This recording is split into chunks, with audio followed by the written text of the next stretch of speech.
কুত্তার বাচ্চা, ভিখারির ছেলে, তোর এত সাহস, তুই আমাকে প্রপোজ করিস? তুই আমার বাড়ির কাজের লোক হওয়ারও যোগ্য না, আর আমি তোর সাথে সম্পর্ক করব? এই 3 মাস আমাদের মধ্যে কি ছিল ইসরাত?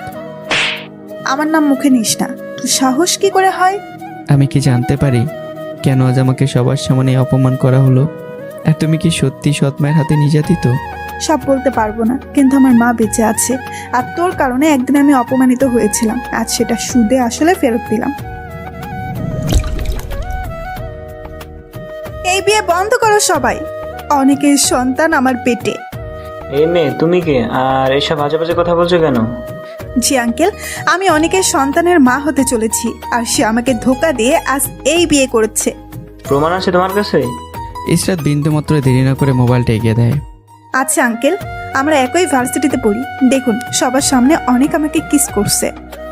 স্ক্রিনে ভেসে ওঠে সেই দৃশ্য, বিশ্ববিদ্যালয়ের মাঠ, চারপাশে লোকজন, আর আমি নির্দ্বিধায় ইসরাতকে জোরে কিস করছি। দৃশ্যটা দেখে যেন কন্যার বাবার চোখ লাল হয়ে ওঠে। অনিক, এটা কি সত্যি? হ্যাঁ মামা, সত্যি। এই স্বীকারোক্তি যেন আরো বড় বিস্ফোরণ। চারপাশে উত্তেজনার ঢেউ ছড়িয়ে পড়ে। ইসরাত হতভঙ্গ হয়ে যায়। সে পাশে থাকা বান্ধবী নিহার দিকে ফিসফিস করে বলে, দোস্ত, এটা কি হলো? অনেক তো সব মেনে নিল সহজেই। আমি ভেবেছিলাম ও রেগে যাবে, আমাকে থামাতে বলবে, সত্যিটা বলতে অনুরোধ করবে, কিন্তু এখন সব উল্টো। নিহা ঠোঁট বাঁকিয়ে কন্যার দিকে ইঙ্গিত করে বলে, অনেক নিজের ইচ্ছায় এই বিয়ে করছে না, জোর করে দেওয়া হয়েছে, তাই সে সব কিছু চুপচাপ মেনে নিচ্ছে। তুই প্রতিশোধ নিতে এসে উল্টো লাভ করে ফেলেছিস। তুই বুঝলি কিভাবে? একবার কন্যাটাকে ভালো করে দেখ, এটা কি মানুষ নাকি হাতির বাচ্চা? ইসরাত তাকায় আর তার চোখ বিস্ফোরিত হয়ে যায়।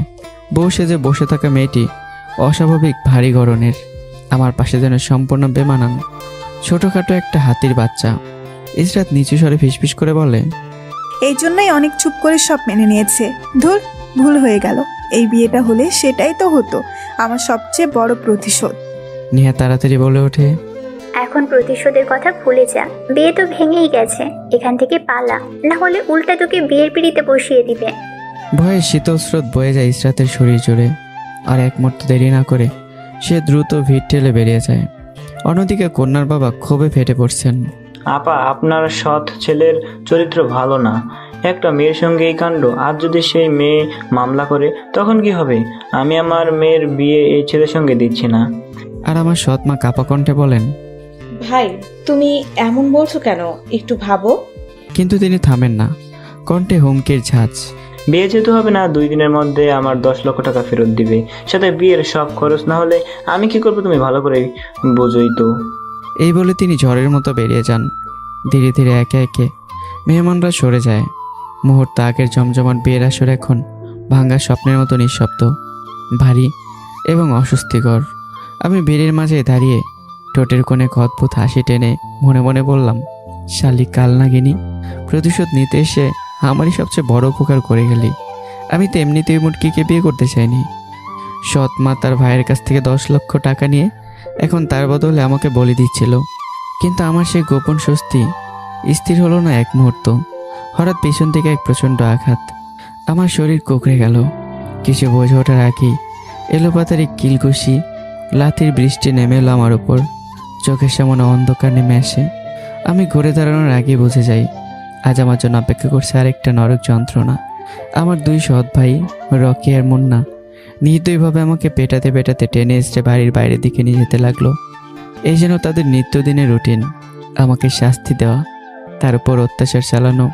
অন্যদিকে রাস্তার এক কোণে দাঁড়িয়ে হাঁপাতে হাঁপাতে ইসরাত নিজের মনে বিড়বিড় করে বলে, কি ভুলটাই না করলাম আজ। কি সুন্দরভাবে ওই হারামিটা একটা হাতের বাচ্চাকে বিয়ে করছিল, কি দারুণ প্রতিশোধ হতো। তার কণ্ঠে আফসোস, কিন্তু সে জানে না তার একটি সিদ্ধান্ত কার জীবনে কি ভয়ঙ্কর ঝড় এনে দিয়েছে। এইদিকে আমাকে বাড়িতে এনে হাত পা শক্ত করে বেঁধে ফেলা হলো। একটা লোহার খুন্তি আগুনে লাল করে তোলা হচ্ছে। তারপর ধীরে ধীরে সেটা আমার পিঠে ছোঁয়ানো হলো। দ্বন্দ্ব চামড়ার গন্ধে ঘর ভরে উঠল। আমি ছটফট করতে লাগলাম। চোখ দিয়ে অঝরে পানি পড়ছে, কিন্তু মুখে বাঁধা কাপড়ের কারণে কোনো শব্দ বেরোচ্ছে না। প্রতিটি দগ্ধ জায়গায় যখন চামড়া উঠে যাচ্ছে তখন সেখানে ছিটিয়ে দেওয়া হচ্ছে শুকনো মরিচের গুঁড়ো আর লবণ। যন্ত্রণায় আমার শরীর কাঁপছে, শ্বাস নিতে কষ্ট হচ্ছে।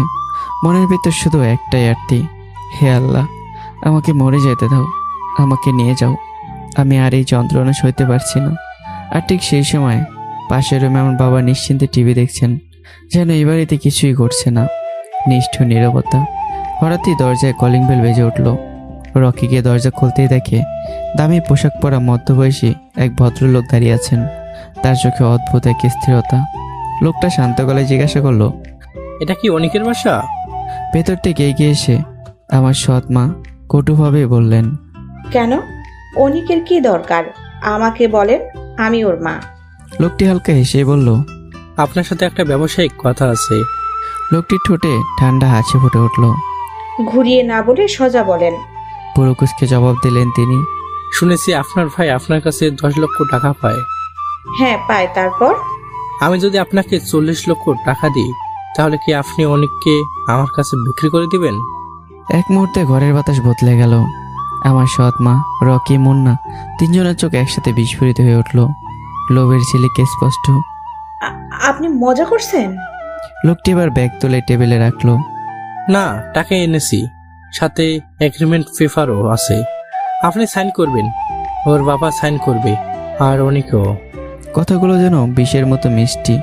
এক মুহূর্ত দেরি না করে রকি আর মুন্না ভেতর থেকে আধমরা আমাকে টেনে নিয়ে এলো। আমার শরীর ক্ষতবিক্ষত, চোখে যন্ত্রণা আর ক্লান্তির ছাপ, কিন্তু কাপড় চোপড় পরিয়ে দিল যেন লোকটা কিছু বুঝতে না পারে। তারা যা বলছে আমি নীরবে মাথা নেড়ে মানছি, কারণ এই নরক থেকে বের হওয়ার জন্য যে কোনো পথে আমার কাছে মুক্তি।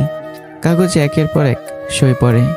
অবশেষে 40 লক্ষ টাকার বিনিময়ে আমাকে, মানে একটা মানুষকে বিক্রি করে দেওয়া হলো। লোকটি শান্তভাবে টাকা বুঝিয়ে দিয়ে আমাকে নিজের সাথে করে নিয়ে বেরিয়ে গেল। বাড়ির দরজা বন্ধ হয়ে গেল ধীরে ধীরে, আর ভেতরে রয়ে গেল শুধু লোভের গন্ধ আর এক মানুষের বিক্রির নীরব সাক্ষী হয়ে থাকা দেয়ালগুলো। গাড়িটা অন্ধকারের রাস্তা চিরে এগিয়ে চলছে। জানালার বাইরে আলো ছায়া খেলা, আর ভেতরে নীরবতা, এক অদ্ভুত চাপা উত্তেজনা। আমি চুপচাপ বসে আছি, চোখের কোণে ক্লান্তি, শরীরে যন্ত্রণার ছাপ। তবু আমার দৃষ্টি স্থির হয়ে আছে পাশের মানুষটার দিকে। মনে একের পর এক প্রশ্ন ঘুরপাক খাচ্ছে। কে লোকটা? কেন আমাকে এত টাকা দিয়ে কিনলো? আমার সঙ্গে কি করবে? হঠাৎ সে নীরবতা ভাঙল।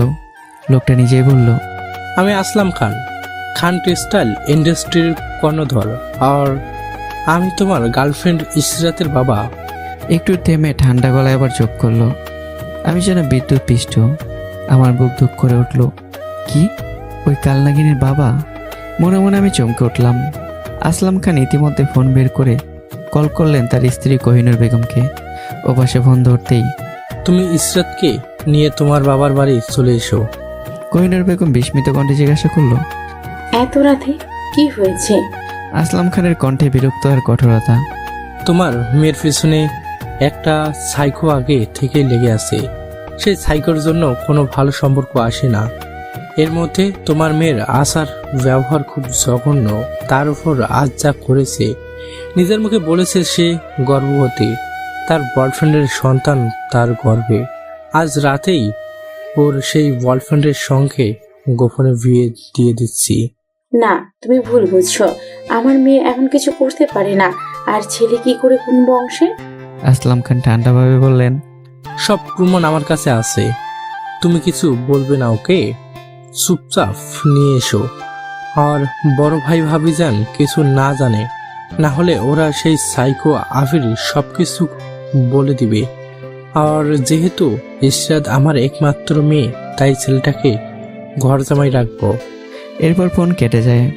এই কথাগুলো শুনে আমি আর নিজেকে সামলাতে পারি না। হঠাৎ আসলাম খানের পায়ে পড়ে যাই। আঙ্কেল, আপনি চাইলে আমার কিডনি, লিভার, চোখ সব কিছু বিক্রি করে আপনার টাকা তুলে নিন, তবু আমাকে আপনার মেয়ের সঙ্গে বিয়ে দেবেন না। আপনার মেয়েকে বিয়ে করার চেয়ে সুইসাইড করা ভালো।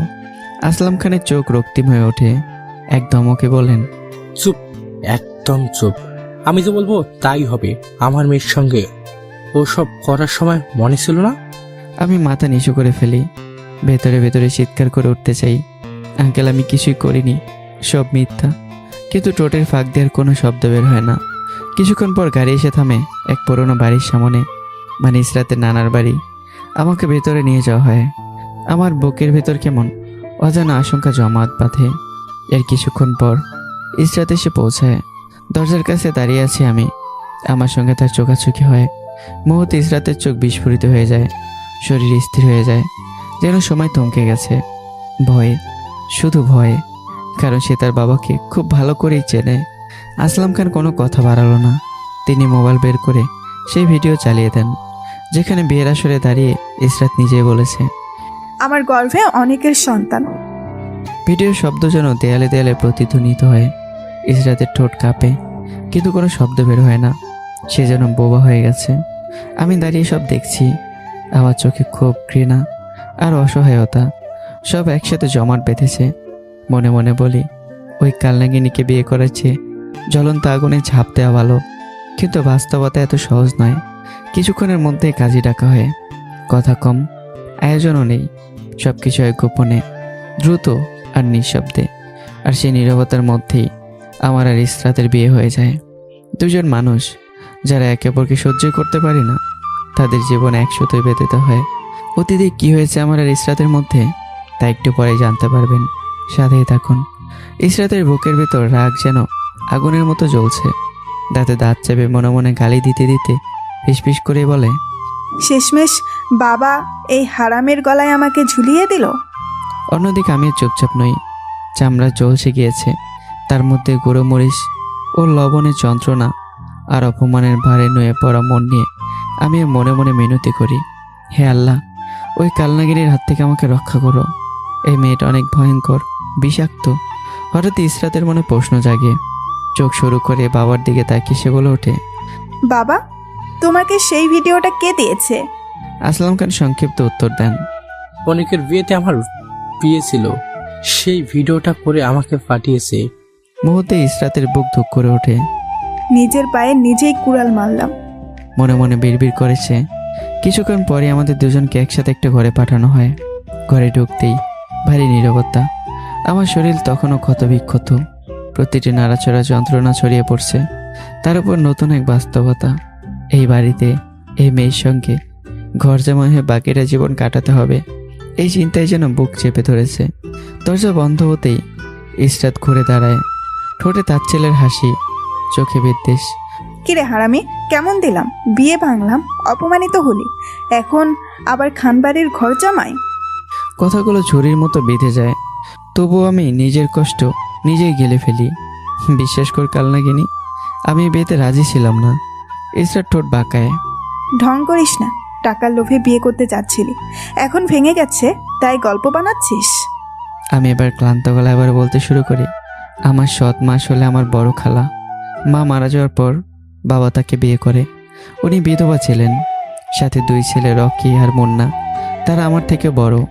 ওদের পড়াশোনার জন্য আমার মামার কাছ থেকে 10 লক্ষ টাকা ধার নেয়। আর সেই টাকা শোধ করতেই আমাকে তারা মোটা মেয়ের সঙ্গে জোর করে বিয়ে দিচ্ছিল। আমি অনেক চেষ্টা করেছিলাম পালানোর, কোনো রাস্তা পাচ্ছিলাম না। ঠিক তখনই তুই আসলি। তাই সত্যি বলছি, মন থেকে তোকে ধন্যবাদ, ওই হাতির বাচ্চাটার সঙ্গে বিয়ে থেকে আমাকে বাঁচানোর জন্য। কথাগুলো শুনে ইসরাতের বুকের ভিতর কিছু একটা মোচড় দিয়ে ওঠে। রাগ, বিস্ময় নাকি অনুশোচনা। সে কিছুক্ষণ চুপ করে থাকে। তারপর হঠাৎই চুল মুঠো করে ধরে টান দিতে ইচ্ছে করে তার। মনে মনে চিৎকার করে ওঠে, এই হারামিটাকে ফাঁসাতে গিয়ে প্রতিশোধ নিতে গিয়ে উল্টো নিজেই ফেসে গেলাম। ঘরের ভিতর নীরবতা নেমে আসে।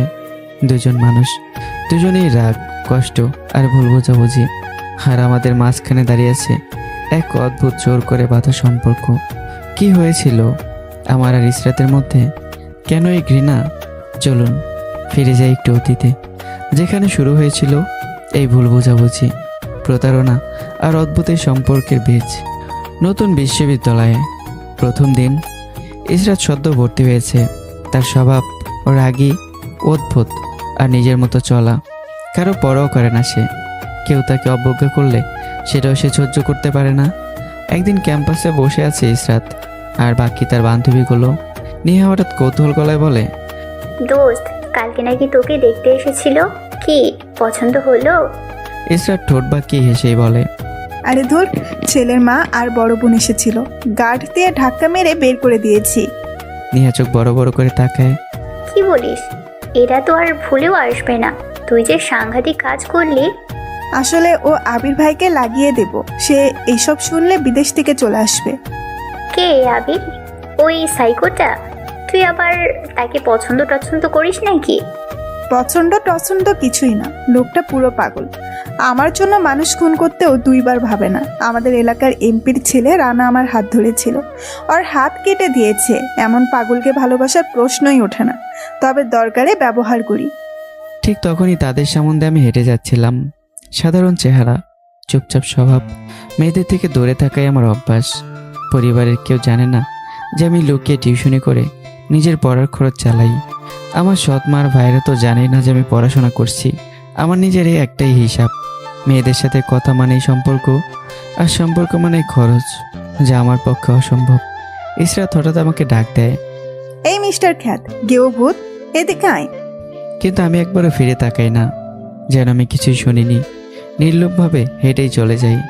এই অবহেলা ইসরাতের অহংকার আগুন ধরিয়ে দেয়। চারপাশে নিহা আর অন্যরা হেসে ওঠে। তুই একটা জিনিস দোস্ত, ওর নাম অনিক, কোনো মেয়ের দিকে তাকায় না, পাত্তাও দেয় না।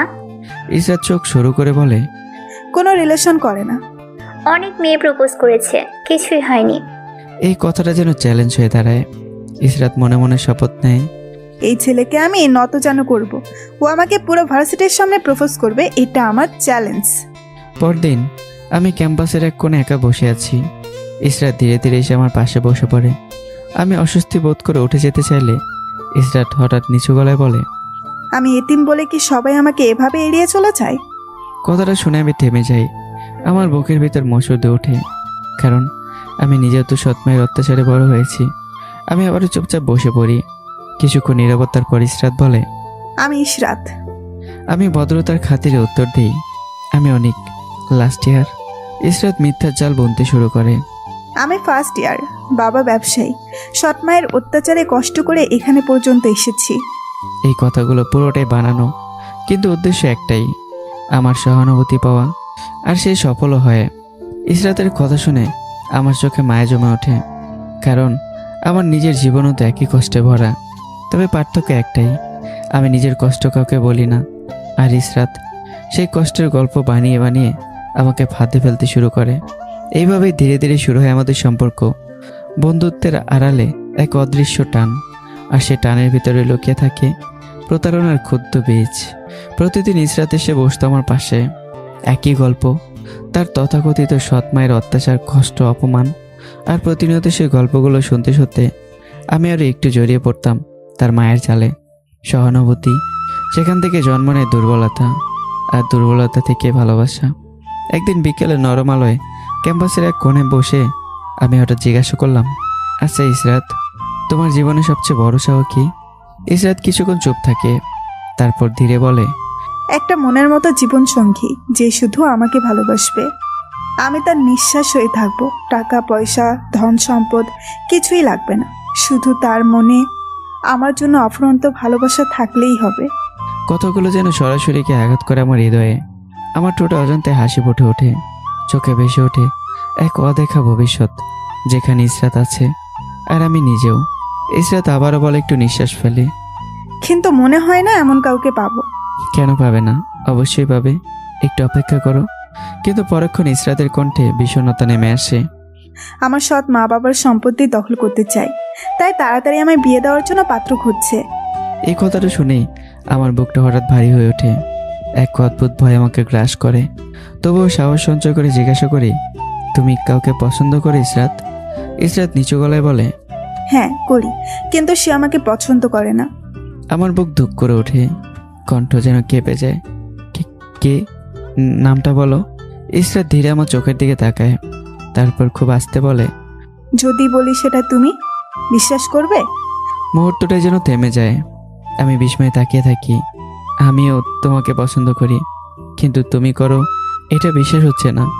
আমার কথা শেষ হতেই হঠাৎ ইসরাত এগিয়ে এসে আমার ঠোঁটে ঠোঁট বসিয়ে দেয়। একটা মুহূর্ত, দুইটা মুহূর্ত, সময় যেন থেমে থাকে সেই স্পর্শে। 2 মিনিট পর ইসরাত সরে গিয়ে মুচকে এসে বলে, এখন বিশ্বাস হয়েছে, কিন্তু আমি কিভাবে বিশ্বাস করব তুমি সত্যি আমাকে ভালোবাসো? আমি তখন পুরোপুরি ডুবে গেছি অনুভূতির গভীরে। আমি নিঃসংকোচে বলি, কি করলে তুমি বিশ্বাস করবে বলো? আমি তাই করব। ইসরাতের চোখে তখন খেলা করে এক অদ্ভুত ঝিলিক, যেটা আমি তখনও বুঝতে পারিনি। সে ধীরে বলে, তুমি আগামীকাল সকাল ঠিক 10টায় ভার্সিটির মাঠে সবার সামনে আমাকে প্রপোজ করবে। তোমার ভালোবাসার কথা গুছিয়ে বলবে, তাহলে আমি বিশ্বাস করব। আমি একটু দ্বিধা না করে বলি, ঠিক আছে, এতে যদি তুমি খুশি হও আমি করব। আগামীকাল সকাল 10টায় তুমি প্রস্তুত থাকবে। আমি কিছু বুঝতে পারলাম না যে আমি কতটা ভয়ঙ্কর এক খেলায় পা দিয়ে ফেলেছি। আমার চোখে তখন শুধু ভালোবাসা, বিশ্বাস আর একটুখানি স্বপ্ন। আমি ধীরে ধীরে সেখান থেকে চলে যাই, হৃদয়ে ভরা আশায়, আগামীকালকে নিজের জীবনে সবচেয়ে বড় দিন ভেবে। আর ঠিক তখনই ইসরাতের ঠোঁটের কোণে ফুটে ওঠে এক শয়তানি হাসি, চোখে ঝিলিক দেয় কুটিল আনন্দের। সে নিচু স্বরে নিজেকে বলে, মিস্টার গেও খ্যাত অনেক, কাল খেলা জমবে, আমি পুরো প্রস্তুত। আমি সেদিন বাড়িতে ঢুকেছিলাম এক অদ্ভুত আনন্দ নিয়ে, মনে ভালোবাসার আলো, আগামী দিনের স্বপ্ন। কিন্তু সেই আলো টিকলো না এক মুহূর্ত। দরজার ভেতর পা রাখতেই হঠাৎই ধাক্কা লাগে রকির সঙ্গে। রকির হাত থেকে মোবাইল ছিটকে পড়ে মেঝেতে, টাচ স্ক্রিনে ফাটল ধরে যায়। মুহূর্তেই বিস্ফোরিত হয় রকি। কুত্তর বাচ্চা, এত বড় সাহস তোর! আমার মোবাইল ফেলে দিলি বিতম্মা! তার গলায় বিষ, চোখে আগুন। এই অপমান সহ্য করতে না পেরে আমি বলি, রকি ভাই, গালি দিবেন না। এই এতটুকু প্রতিবাদী যেন আগুনে ঘি ঢেলে দেওয়ার মতো। রকি ধাক্কা দিতে দিতে এগিয়ে আসে। কি করবি হুম? তুই বিতম্মা, তোর জন্মেরই ঠিক নাই। শব্দগুলো ছুরির মতো বিঁধে যায় আমার বুকের ভেতর। হঠাৎই সব কিছু ভেঙে যায়। আমি নিজেকে সামলাতে পারি না, ঝাঁপিয়ে পড়ি। এলোপাতারি ঘুষি মারতে থাকি রকিকে। ঠিক তখন এসে হাজির হয় মুন্না। দুজন মিলে চেপে ধরে আমাকে। তারপর শুরু হয় নির্মম প্রহার। ঘরের এক কোণে দাঁড়িয়ে সব কিছু দেখছে আমার বাবা আর সৎমা। তারা নিশ্চুপ। হঠাৎই সৎমা তীক্ষ্ণ কণ্ঠে বলে ওঠেন, তুই আমার ছেলেদের গায়ে হাত তুলিস? তোর এত বড় সাহস! আমার চোখ লাল হয়ে ওঠে। বুকে জমে থাকা আগুন যেন একসাথে বেরিয়ে আসে। এটা আমার বাড়ি, আমার বাবার বাড়ি। আপনাকে বিয়ে করা হয়েছে আমার দেখাশোনা করার জন্য, কিন্তু আপনি আমার বাবার টাকায় নিজের 2 ছেলেকে মানুষ করছেন, সব কিছু দিচ্ছেন, সব চাওয়া পাওয়া পূরণ করছেন। আর আমি কিছুই পাচ্ছি না। আপনি আমার মায়ের বড় বোন আর বিধবা ছিলেন। সবাই মনে করেছে আপনার সাথে বাবার বিয়ে হলে যেমন আপনার 2 ছেলে বাবা পাবে, তেমন আমি মা পাবো। কিন্তু রকি, মুন্না ভাই বাবা পেলেও আমি মা পাইনি। রকি আর মুন্না কি আমার বাবার সন্তান? ওরা তো আপনার আগের স্বামীর সন্তান। তাহলে ওরা আমার বাবার টাকার ইনকামে সব কিছু পাচ্ছে, কিন্তু আমি কেন পাচ্ছি না? কথাগুলো যেনই বজ্রপাত। বাবা স্তব্ধ হয়ে যায়, আর আমার সৎ মা, তিনি রাগে একদম ফেটে যাচ্ছেন। রকি, মুন্না, দাঁড়িয়ে আছিস কেন? এই বেজন্মাটাকে বেঁধে ফেল। মুহূর্তেই তারা আমাকে দড়িতে বেঁধে ফেলে। আমার শার্ট ছিঁড়ে ফেলা হয়, উন্মুক্ত হয়ে যায় পেট। ঘরের ভেতর অদ্ভুত নীরবতা নেমে আসে, ঝড়ের আগে নিস্তবতা। কিছুক্ষণ পর আমার সৎমা ফিরে আসে, হাতে লাল হয়ে জ্বলতে থাকা গরম খুন্তি। লোহার সেই খুন্তি এতটাই উত্তপ্ত যে তার রঙও রক্তিম হয়ে উঠেছে। আমার গলা শুকিয়ে যায়, চোখে ভয়ের ছাপ। আমার সৎমা ধীরে ধীরে এগিয়ে এসে বলে, তোর এত সাহস, আমার ছেলেদের দিকে চোখ তুলে তাকাস, তাদের গায়ে হাত তুলিস? কথা শেষ না হতেই ছ্যাত, গরম খুন্তি আমার পিঠে। একটা হৃদয় বিদারক চিৎকার ছড়িয়ে পড়ে পুরো ঘরে। যন্ত্রণার তীব্রতায় আমার শরীর কেঁপে ওঠে, যেন প্রাণটাই বেরিয়ে যাবে। রকি, মুন্না, এমনকি আমেনা বেগমও মুহূর্তের জন্য কান চেপে ধরে, কিন্তু এ অত্যাচার থামে না। খুন্তিটা যখনই টেনে সরানো হয়, সাথে উঠে আসে পড়ে যাওয়া চামড়া। নিচে লাল টকটকে মাংস স্পষ্ট হয়ে ওঠে। আমি ছটফট করতে থাকি, তোমাদের আল্লাহর দোহাই রাখে, প্লিজ, আমি আর পারছি না। কিন্তু আমার এই আরতি যেন দেয়ালে লাগে ফিরে আসে। আমেনা বেগম এবার কাঁচামরিচ লবণে কষলে সে পোড়া জায়গায় ঘষতে থাকে। যন্ত্রণা আর কোনো ভাষা প্রকাশ করার মতো নয়। আমার চোখ উল্টে যায়, শরীর ঢলে পড়ে। শেষ পর্যন্ত আমি অজ্ঞান হয়ে যাই। ঘরের ভেতর তখন শুধু পোড়া মাংসের গন্ধ আর এক অসহায় মানুষের নিঃশব্দ আর্তনাদ ভেসে বেড়াচ্ছে। পরদিন সকাল, আমার জ্ঞান ফিরতেই শরীরের প্রতিটি অংশ যেন বিদ্রোহ শুরু করলো। পিঠের পোড়া ক্ষত, হাত পায়ের ব্যথা, সব মিলে যেন দেহটা নিজের নেই। কষ্ট করে পাশ ফিরতেই চোখ পড়ে আমার পুরনো বাটন ফোনের দিকে। সকাল 9টা। মুহূর্তেই মনে পড়ে যায় সব কিছু। গত রাতে নির্মম অত্যাচার, আর আজকের সেই প্রতিশ্রুতি, ইসরাতকে সবার সামনে প্রপোজ করা। একটা গভীর শ্বাস নেই, যন্ত্রণাকে উপেক্ষা করে উঠে বসি, মুখে একটু পানি দেই, তারপর একটা পুরনো গেঞ্জি গায়ে তুলি। কিন্তু কাপড়টা পিঠের কোতে ছোঁয়া লাগতেই এক তীব্র জ্বালা যেন আগুনের মতো ছড়িয়ে পড়ে শরীরে। তবুও থামলাম না, কারণ আমার বিশ্বাস আজ আমি এমন একজনকে পাবো যে আমাকে বুঝবে, যে আমার মতোই কষ্টের ভিতর দিয়ে বড় হয়েছে, যে আমাকে ভালোবাসে। কিন্তু আমি জানি না আমি আসলে নিজের জীবনে সবচেয়ে বড় ভুলের দিকে এগিয়ে যাচ্ছি। বিশ্ববিদ্যালয়ের মাঠ আজ অস্বাভাবিকভাবেই বিরাক্রান্ত। মাঝখানে দাঁড়িয়ে ইসরাত, চোখে এক অদ্ভুত স্থিরতা। আমি ধীরে ধীরে এগিয়ে যাই, প্রতিটি পদক্ষেপে শরীর কেঁপে ওঠে, তবুও থামি না। হাতে একটা লাল গোলাপ। ইসরাতের সামনে গিয়ে হাঁটু গেড়ে বসে পড়ি, চারদিকে নিস্তব্ধ। তখন আমি বলতে শুরু করি, ইসরাত, জীবনে কখনো কাউকে কিছু দেওয়ার মতো কিছু ছিল না আমার। না টাকা, না নিশ্চিন্ত একটা ভবিষ্যৎ, শুধু ছিল কিছু কষ্ট, কিছু না বলা গল্প। তুমি যখন আমার পাশে বসেছিলে, প্রথমবার মনে হয়েছিল কেউ আছে যে আমার নীরবতাকে বুঝতে পারে। তোমার চোখে আমি নিজের কষ্টের প্রতিচ্ছবি দেখেছি, আর সেই প্রতিচ্ছবিতেই আমি খুঁজে পেয়েছি আমার পৃথিবী। আমি জানি না আমি তোমাকে সুখ দিতে পারবো কিনা, কিন্তু আমি প্রতিশ্রুতি দিতে পারি আমার শেষ নিঃশ্বাস পর্যন্ত তোমাকে আগলে রাখবো। ইসরাত, তুমি কি আমার হবে? মাঠ জুড়ে নীরবতা। ইসরাত এগিয়ে এসে গোলাপটা হাতে নেয়। আমার মুখে ছড়িয়ে পড়ে অপরিসীম আনন্দের আলো। মনে হয় আমার সব কষ্টই যেন সার্থক। কিন্তু পর মুহূর্তেই দুটি জোরালো থাপ্পড় পড়ে আমার গালে। সব কিছু যেন থেমে যায়। আমি স্তব্ধ, চোখ দিয়ে নীরবে জল গড়িয়ে পড়ছে।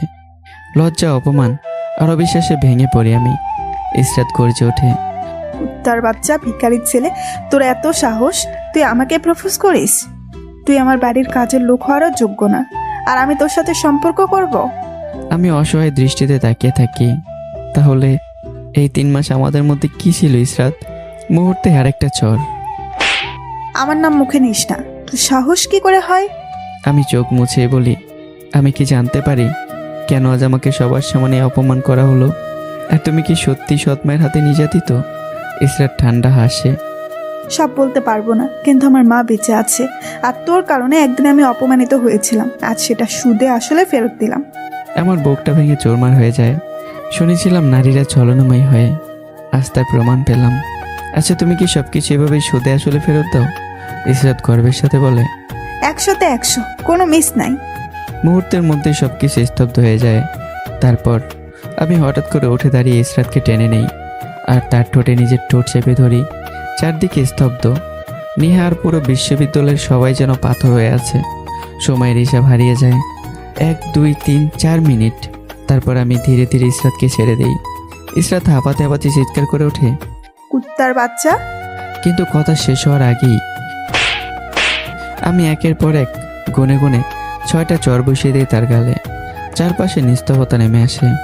মিস ইসরাত, এখন সব কিছু সুদে আসলে ফেরত দিলাম। পারলে এগুলো তুমি আবার রিটার্ন করো, তাতে আমার কোনো সমস্যা নেই। তখন আমি আবার রিটার্ন করব। এভাবেই চলবে। আমার চোখে আর এখন কোনো ভালোবাসা নেই, শুধু ভাঙ্গা বিশ্বাসের ঠান্ডা আগুন। সেদিন ভালোবাসা মরে যায়, আর জন্ম নেয় ঘৃণা, প্রতিশোধ আর এক অনিবার্য সংঘর্ষের গল্প। আমার সেই অপ্রত্যাশিত প্রতিক্রিয়ায় পুরো ভার্সিটি যেন স্তব্ধ হয়ে গিয়েছিল।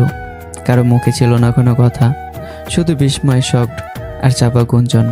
নেহা নিচু গলায় ফিসফিস করে বলে, এই ছেলেটাকে আমরা সহজ সরল ভাবছিলাম, কিন্তু এটা তো পুরোই জ্বলন্ত আগুন, যেখানে হাত দিলে পুরো ছাই হয়ে যাবে।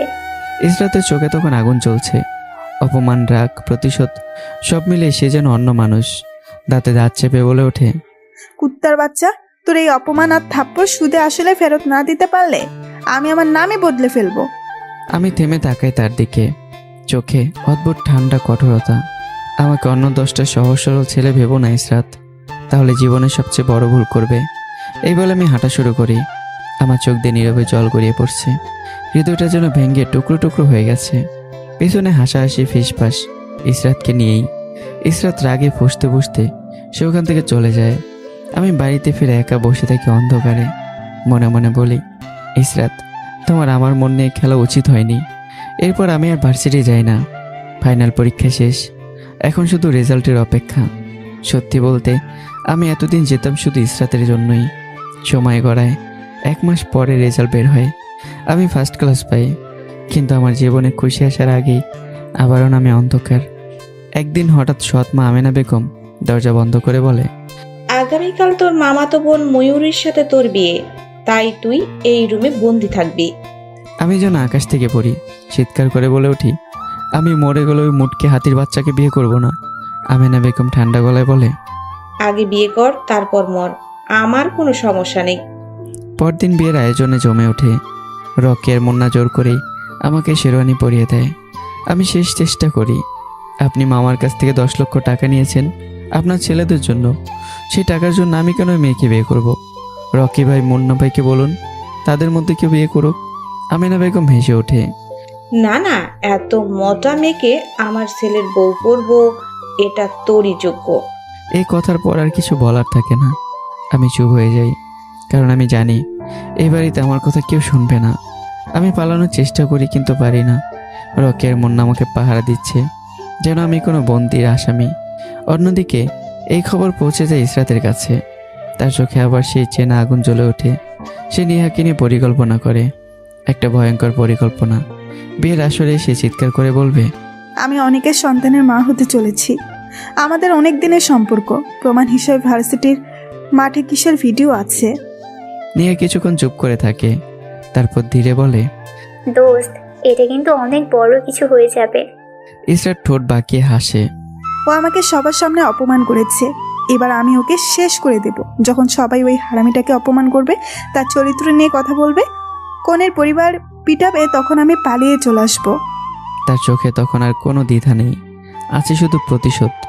কিন্তু ইসরাত মনের অজান্তেই আমার উপকার করতে চলেছে।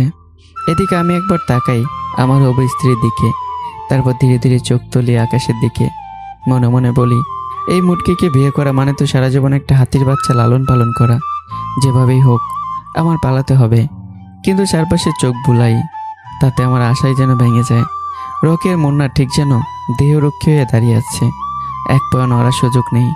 সব দরজা যখন বন্ধ, ঠিক তখনই একটা বজ্রধ্বনির মতো চিৎকার, এই বিয়ে থামান, এই বিয়ে হবে না। আমি অনেকের সন্তানের মা হতে চলেছি। সমস্ত আসর থমকে যায়। আমি বিস্ময়ে তাকিয়ে থাকি, তারপর ধীরে ধীরে মুখ তুলে আকাশের দিকে তাকিয়ে মুচকি এসে ফেলি।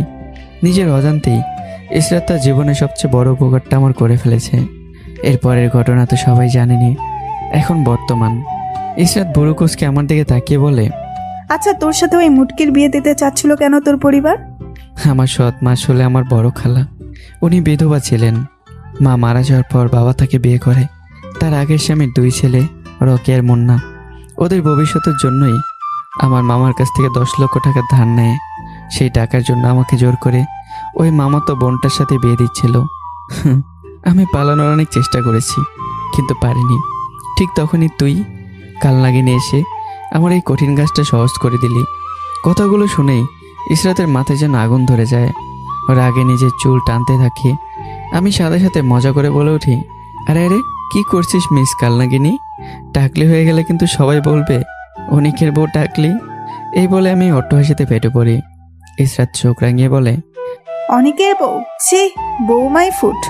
রাগে একটা বালিশ ছুঁড়ে মারে আমার দিকে। নে, এটা নিয়ে নিচে শুয়ে পড়। আমি বালিশটা হাতে নিয়ে কিছুক্ষণ চুপ থাকি। পিঠের পোড়া ক্ষতটা যেন আবারও জ্বলে ওঠে। মনে মনে ভাবি, এই অবস্থায় নিচে শোয়া মানে আবারও নরক যন্ত্রণা ভোগ করতে হবে। এই কালনাগিনী, আমি ওপরে শোবো। তোর ইচ্ছে হলে আমার পাশে শো, না হলে নিচে শো। আর বেশি বাড়াবাড়ি করলে সরাসরি শ্বশুর মশাইয়ের কাছে চলে যাব। কথাটা যেন সোজা ইসরাতের অহংকারে লাগে। সে কিছুক্ষণ চুপ করে থাকে, তারপর অনিশ্বাস সত্ত্বেও বিছানার একপাশে শুয়ে পড়ে। মাঝখানে একটা কোল বালিশ দিয়ে চোখ বন্ধ করে তাতে দাঁত চেপে মনে মনে বলে, মিস্টার হারামি, তোর জীবনটাকে আমি জাহান্নাম বানিয়ে ছাড়বো।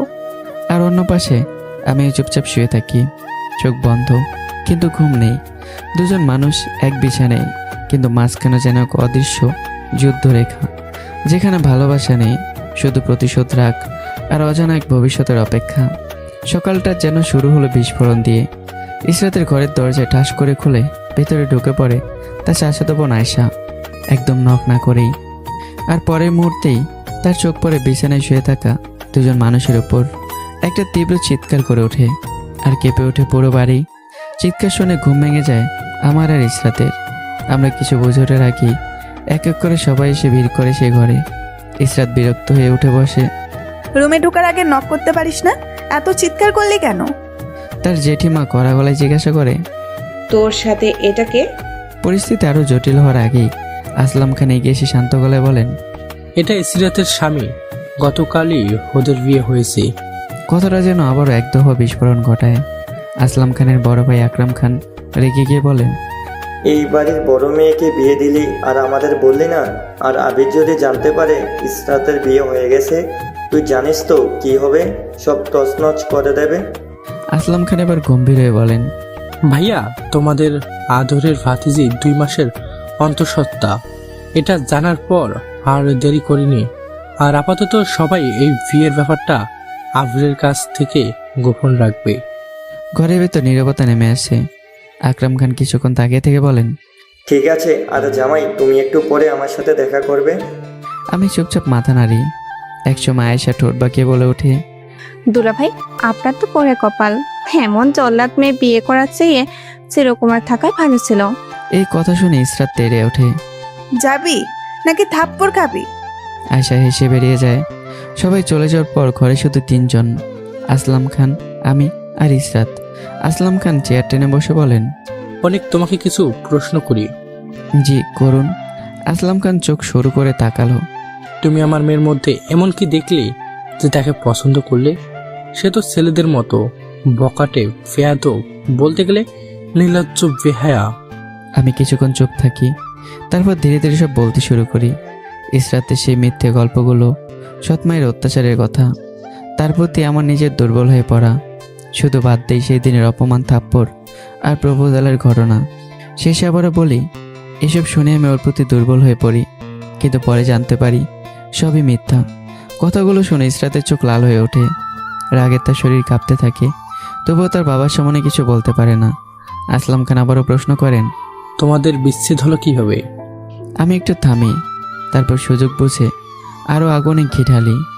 আমি জানতে পারি ইসরাত আমি ছাড়া আর অনেক ছেলের সাথেই সম্পর্কে জড়িত, তাই আমি নিজেই ব্রেকআপ করি। এবার ইসরাত যেন ফেটে পড়বে, কিন্তু নিজেকে ধরে রাখে অনেক কষ্ট করে। আসলাম খান গম্ভীর নিঃশ্বাস ফেলে বলেন, ওর মতো মেয়ে জন্ম দেওয়া আমার জীবনের সবচেয়ে বড় ভুল। আমি কখনো চাইতাম না জোর করে ওর সাথে তোমার বিয়ে হোক। আমি চাই না ওকে বিয়ে করে তোমার জীবন নষ্ট হোক। তারপর একটু থেমেই কড়া কণ্ঠেই, কিন্তু বিয়ের আগে তোমরা এসব করেছো? আচ্ছা আঙ্কেল, আমি বুঝতে পারছি, আর কিছু বলতে হবে না।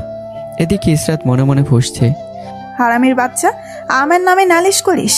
তোর খবর আছে। ঠিক তখনই আসলাম খান তাকিয়ে বলে ওঠেন, ইসরাত, মনে মনে গালি দেওয়া হলে যা ফ্রেশ হয়ে আয়। ইসরাত চমকে ওঠে, মনে মনে ভাবে, এই মানুষটার জন্য একটু মনে মনে কথাও বলতে পারি না, সব কিছু বুঝে যায়। চুপচাপ উঠে ঘর থেকে বেরিয়ে যায়।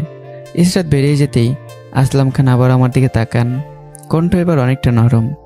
অনেক, তুমি আবার ভার্সিটিতে ভর্তি হবে, বিজনেসে মাস্টার্স করবে, আর তোমাকে আমি পূর্ণ স্বাধীনতা দিলাম। ইশরাতকে ভয় পাওয়ার দরকার নেই। তিনি ধীরে ধীরে উঠে দাঁড়ান। ভবিষ্যতে তুমি আমার ব্যবসা সামলাবে। কথাগুলো যেন আমার জীবনের মোড় ঘুরিয়ে দেয়। আসলাম খান বেরিয়ে যান। আমি কিছুক্ষণ স্থির দাঁড়িয়ে থাকি, তারপর ধীরে ধীরে ঘর থেকে বেরিয়ে খুঁজতে খুঁজতে এগিয়ে যাই আকরাম খানের রুমের দিকে। আমি ধীরে ধীরে গিয়ে দরজায় নক করি। ভেতর থেকে ভেসে আসে ভারী গলা, ভিতরে আসো। দরজা ঠেলে ঢুকতেই আকরাম খান গম্ভীর দৃষ্টিতে তাকায় আমার দিকে। কিছুক্ষণ চুপ থেকে বলেন, জামাই, আমাদের এই পরিবারের বড় ছেলে আবির, লোকজন তাকে সাইকো বলে, এক রকমের পাগল। আর সত্যি বলতে সেই আমাদের জীবনের সবচেয়ে বড় পাপ। কথাগুলো শুনে আমার বুকের ভিতর হালকা কাঁপন ধরে। আমি চুপচাপ দাঁড়িয়ে থাকি। আকরাম খান আবারও বলেন, ইসরাতের জন্য সে পাগল, একেবারে উন্মাদ। এখন পর্যন্ত 3 জনের হাত কেটে দিয়েছে শুধু ইসরাতের হাত ধরা অপরাধে। এর মধ্যে একজন ছিল বড় পুলিশ অফিসার, আর কার কত হাত পা ভেঙেছে তা হিসেবও নেই। ঘরের বাতাস ভারী হয়ে ওঠে, আমার গলা শুকিয়ে আসে, কিন্তু আমি নিজেকে সামলাই, কারণ আমি এমন নির্যাতন দেখেছি যে আমার ভয়টাকে অনেকটা কমিয়ে দিয়েছে।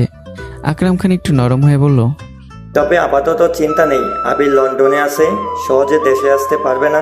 কিন্তু ইসরাতের সাথে তুমি কিভাবে সংসার করবে সেটা বুঝতে পারছি না। মেয়েটা খুব বেপরোয়া। আমি মাথা নিচু করে শান্ত গলায় বললাম, জি আঙ্কেল, আমি চেষ্টা করব ওকে ভালো করার, ইনশাল্লাহ পারবো। ঠিক তখনই পেছন থেকে আসলাম খানের গলা ভেসে আসে। এই একটা কথাই তোমাকে আমার মনের মধ্যে জায়গা করে দিয়েছে। আমি ঘুরে তাকাই। আসলাম খান এগিয়ে এসে বলেন, তোমার যা প্রয়োজন আমি সব দেব, কিন্তু আমার মেয়েটাকে ঠিক করতে হবে, ওকে মানুষ করতে হবে। আমি সর্বোচ্চ চেষ্টা করব আঙ্কেল। আসলাম খান পকেট থেকে একটা চাবি আর একটা কার্ড বের করে আমার হাতে দেন। এই নাও বাইকের চাবি, আর এটা ক্রেডিট কার্ড, নিজের জন্য যা লাগে কিনে নিও। আর তোমার হাত খরচ, তুমি আমাদের কোম্পানির ভবিষ্যৎ সিইও। একটু থেমে আসলাম খান, আর আমি তোমার জন্য মাস্টার্সে ভর্তি সকল ব্যবস্থা করে দিয়েছি, আগামীকাল থেকে ক্লাস শুরু।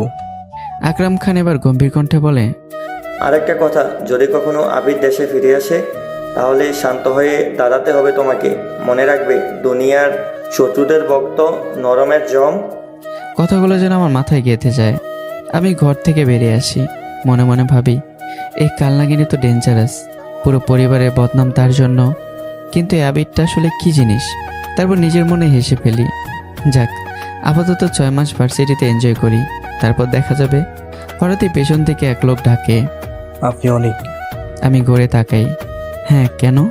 লোকটি ভদ্রভাবে বলে, আসলাম স্যার আমাকে পাঠিয়েছেন আপনার গেট আপ, হেয়ার স্টাইল আর চলাফেরার স্টাইল পরিবর্তন করার জন্য। আমি কিছু না বলে তার সাথে চলে যাই। অন্যদিকে ইশরাত বাসা থেকে বের হয়ে আসে, ভার্সিটিতে যাওয়ার জন্য একটা বাইকে উঠে বসে। আর পর মুহূর্তেই সে শক্ত করে জড়িয়ে ধরে সেই বাইকারকে। দৃশ্যটা দূর থেকে দেখে ফেলে আমি। এক মুহূর্তের জন্য আমার বুকের ভেতরটা হাহাকার করে ওঠে। একটা অদ্ভুত কষ্ট সে চেপে ধরে, কিন্তু পরক্ষণে আমি নিজেকে সামলে নেই। চোখে ভেসে ওঠে ঠান্ডা দৃঢ়তা। মনে মনে বলি, আজকে যাও মিসেস কালনাগিনী, কাল থেকে তুমি আমার হাতের মুঠোয় চলে আসবে। আমার ঠোঁটে ধীরে ধীরে ফুটে ওঠে এক রহস্যময় হাসি, যেখানে ভালোবাসা নেই, আছে পরিকল্পনা। ঘরের দরজা বন্ধ, ভেতরে বাড়ি নীরবতা। সামিয়া খান ধীরে ধীরে এগিয়ে এসে আকরাম খানের সামনে দাঁড়ালেন, চোখে কটাক্ষ, ঠোঁটে বিদ্রুপ। তুমি এত ভালো কবে থেকে হলে? আকরাম খান বুড়ো কুচকে তাকালেন। হঠাৎ এমন কথা কেন বলছো? সামিরা খান ঠান্ডা গলায় বললেন, তুমি খুব ভালো করেই জানো ইস্তিরাসের বিয়ে এই গরিব ছেলের সাথে হবে, আর তার মানে এই বিশাল সম্পত্তি আমাদের হাত ছাড়া। আর তুমি এত শান্ত কিভাবে? স্ত্রীর কথাগুলো শেষ হতেই আকরাম খানের চোখে রাগ জ্বলে উঠল। কিন্তু আসলাম আমাদের কিছু না জানিয়ে বিয়ে দিয়েছে তার মেয়েকে, তখন আমি কি করতাম বলো? তাই ভালো মানুষের মুখোশ পরে থাকলাম।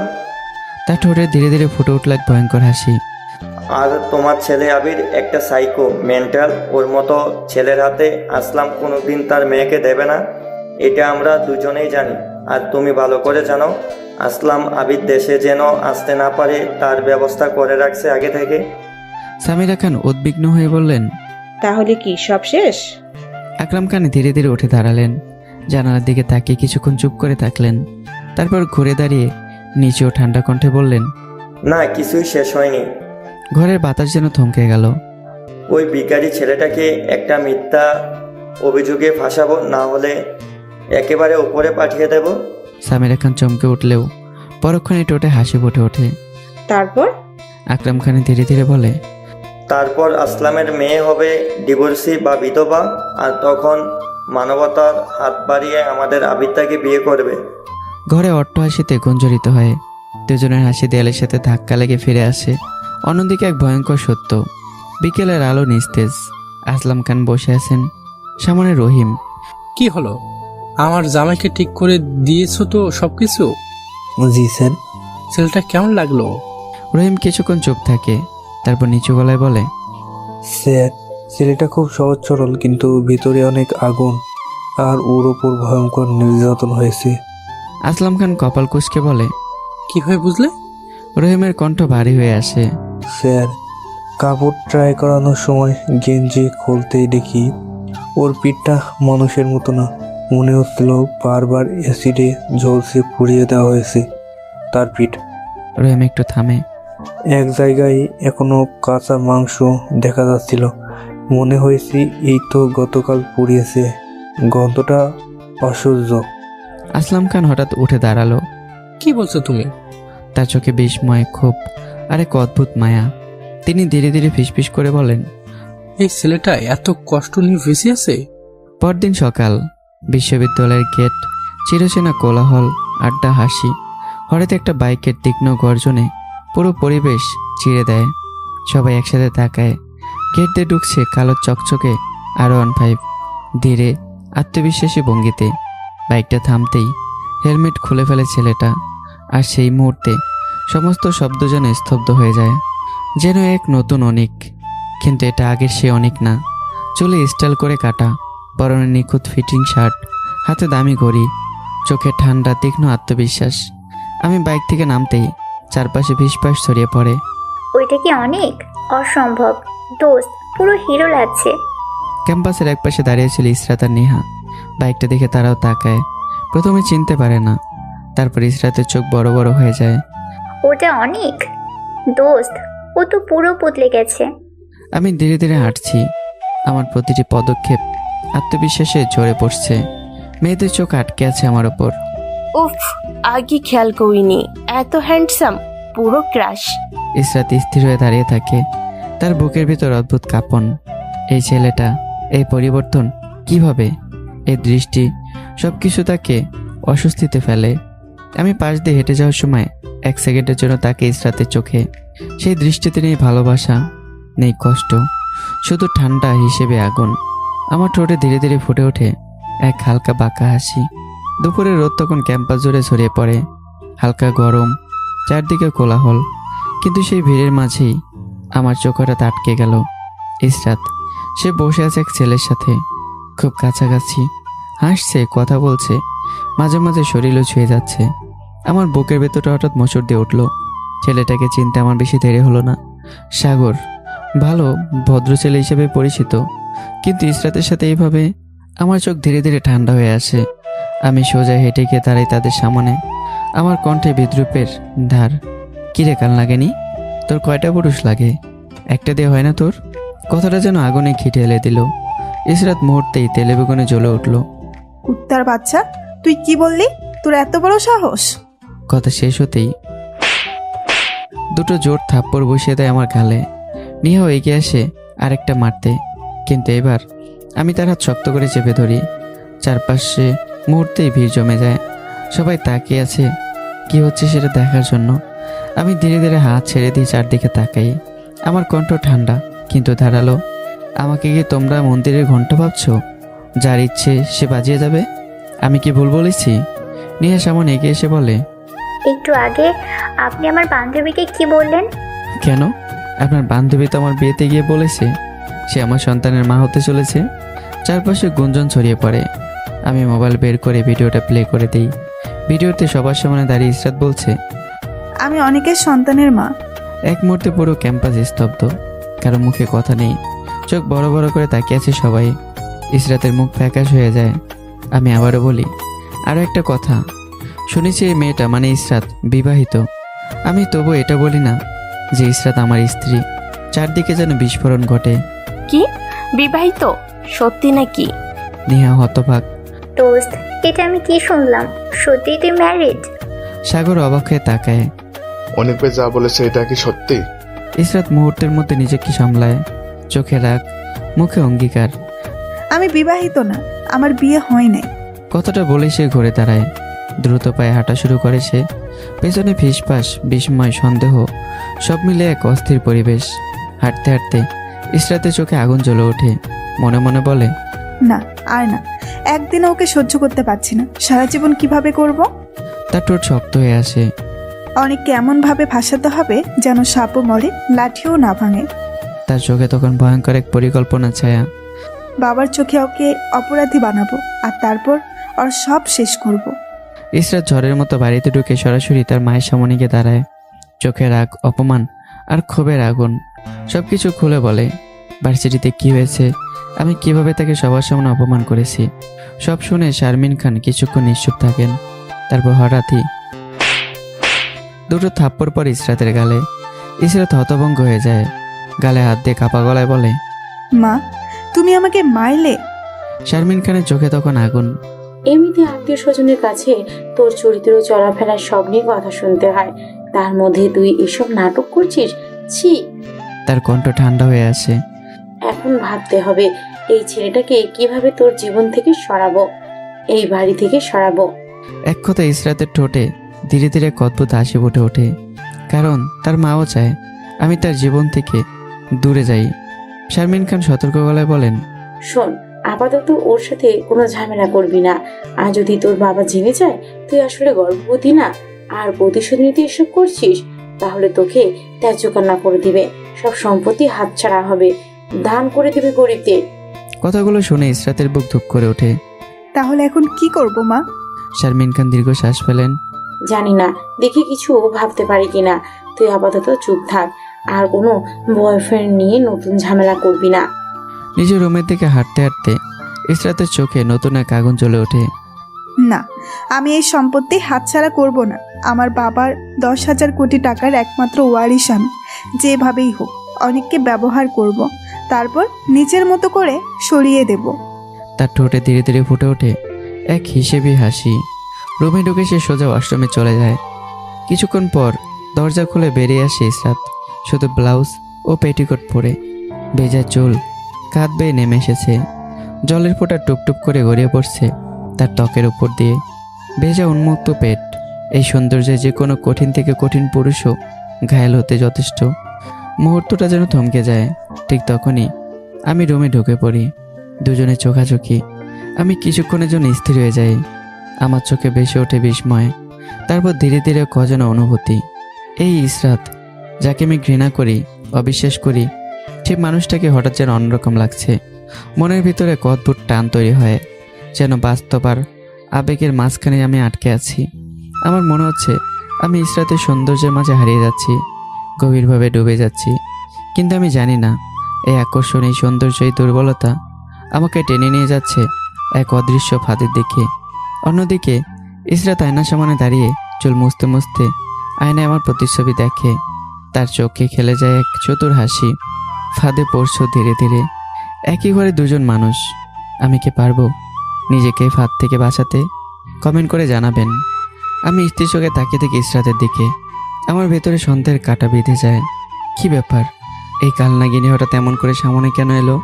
না, নিশ্চয়ই কোনো ফাঁদ পেতেছে। কিন্তু কি সেই ফাঁদ? আমি ঠোঁট বাঁকিয়ে হালকা হেসে বলে উঠি, ওরে কালনাগিনী। আমার কণ্ঠে বিদ্রুপ ঝরে। এইভাবে নিজেকে সামনে এনে আমাকে কাবু করতে পারবি ভাবছিস? তুই ভুল ভাবছিস। তুই এমন এক মেয়ে যাকে অনেকে কাছে চাইবে, কিন্তু জীবনের জন্য নয়, ভোগ করার জন্য। কথাগুলো ছুরির মতো বেঁধে যায়। ইসরাতের চোখে আগুন জ্বলে ওঠে। মনে মনে সে ফিসফিস করে, এই হারামি দেখে সব বুঝে ফেলছে, আবার আমাকেই অপমান করছে।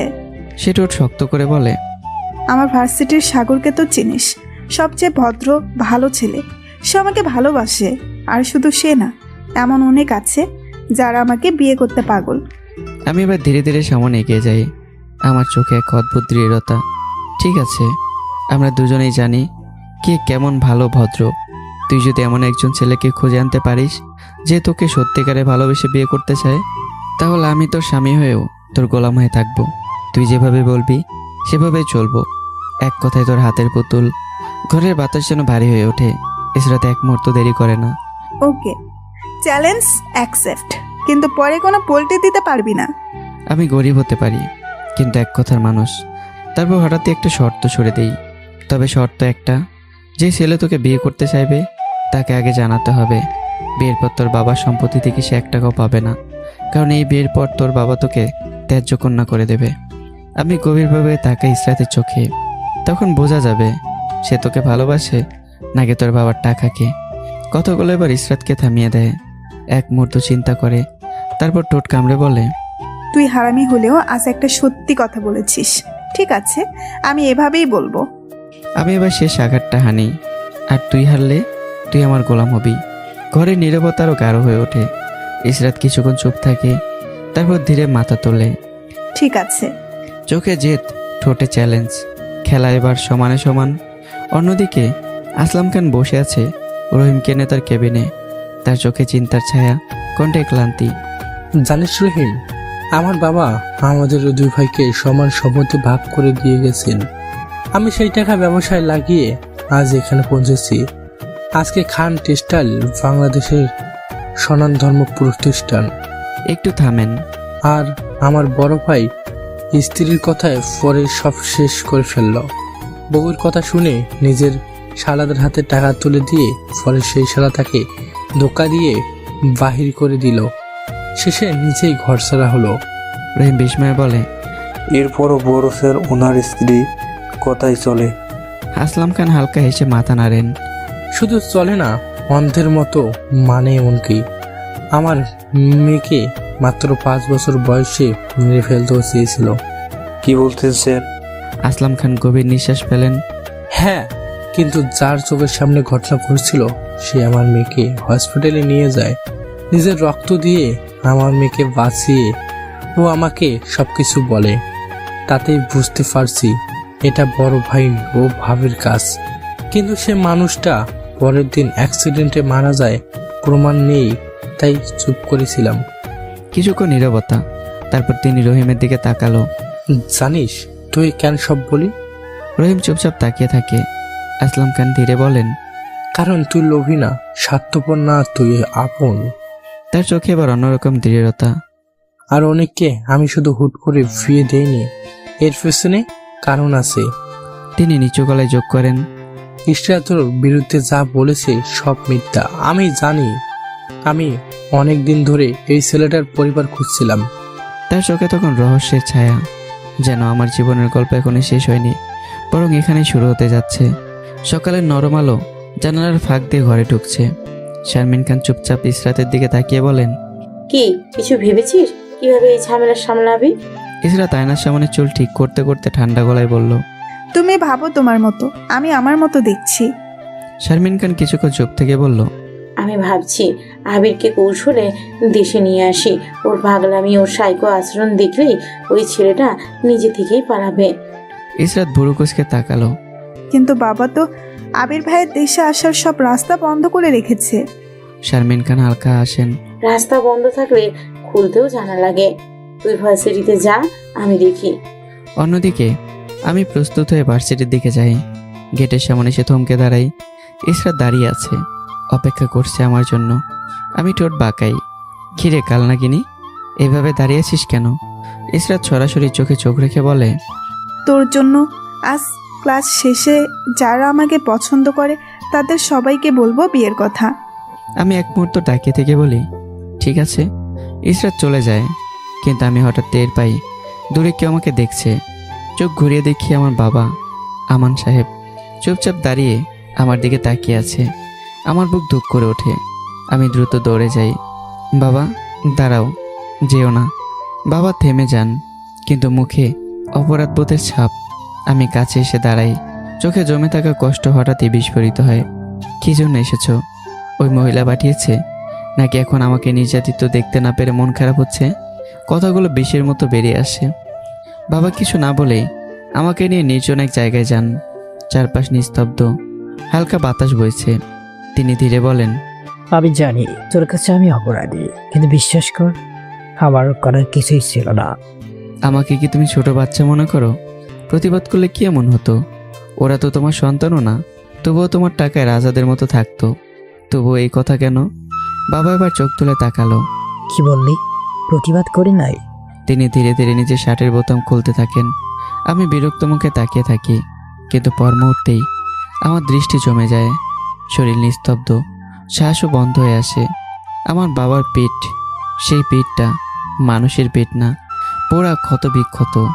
মনে হচ্ছে কেউ বারবার আগুনে চলসে দিয়েছে।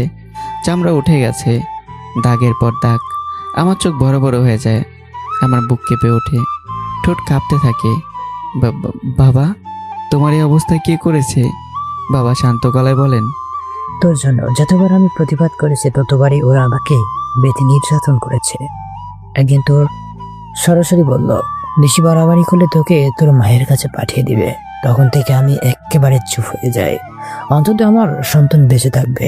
কথাটা শুনে আমার চোখ দিয়ে পানি গড়িয়ে পড়ে। আমি আর দাঁড়িয়ে থাকতে পারি না। আমার বুকের ভিতর জমে থাকা রাগ, কষ্ট, অপরাধবোধ সব একসাথে বিস্ফোরিত হয়। আমি ওদের কাউকে ছাড়ব না। বাবা দ্রুত আমার কাঁধে হাত রাখেন। না বাফ, এখন না। মাথা গরম করলে সব শেষ হয়ে যাবে। তিনি আমার চোখে চোখ রেখে বলেন, আগে নিজেকে প্রতিষ্ঠিত কর, মাথা উঁচু করে দাঁড়া, তারপর সব হিসাব মিলাবি। ওদের সাথে আমার পুরনো হিসাব আছে, যা তুই জানলে সত্যি ওদের খুন করে ফেলতে চাইবি। আমি স্তব্ধ। কিসের হিসাব বাবা? বাবা মাথা নাড়েন। এখন না, সময় হলে বলবো। তিনি পকেট থেকে কিছু কাগজ বের করেন। তোর অ্যাকাউন্টে 1.5 কোটি টাকা দিয়েছি, এটা দিয়ে কিছু শুরু কর। আমি অবাক, এত টাকা কোত্থেকে এলো আর কিভাবে বাবা? বাবা একটা দীর্ঘশ্বাস ফেলে বলেন, তোর নানা মারা যাওয়ার আগে তোর মায়ের নামে 50 লক্ষ টাকা রেখে গিয়েছিল, আর আমি গোপনে কিছু জমিয়েছিলাম তোর জন্য। সব মিলিয়ে এত বছরে জমে যায়। হয়েছে এই টাকার বিষয়ে তোর সৎ মা কিছুই জানে না। তারপর ধীরেই বলেন, আর একটা কথা, আমি তোর খালাকে ভালোবেসে বিয়ে করিনি বা নিজের ইচ্ছায় বিয়ে করিনি। আমি থমকে যাই। আর বাবা একটু স্বস্তির নিঃশ্বাস ফেলে বলেন, তোর নানি আমাকে ব্ল্যাকমেল করেছিল, বলেছিল না করলে তোর মায়ের মৃত্যুকে খুন বানিয়ে পুরো মামলা করে আমাকে ফাঁসিয়ে দিবে। আমি যদি জেলে যেতাম, তুই বাঁচতিস কিভাবে বল? এই কথাটা শুনেই আমি নিজেকে ধরে রাখতে পারি না। আমি হঠাৎই ঝাঁপিয়ে পড়ে বাবাকে জড়িয়ে ধরি। বাবা, আমি কান্নায় ভেঙে পড়ি, হামাও করে কাঁদতে থাকি।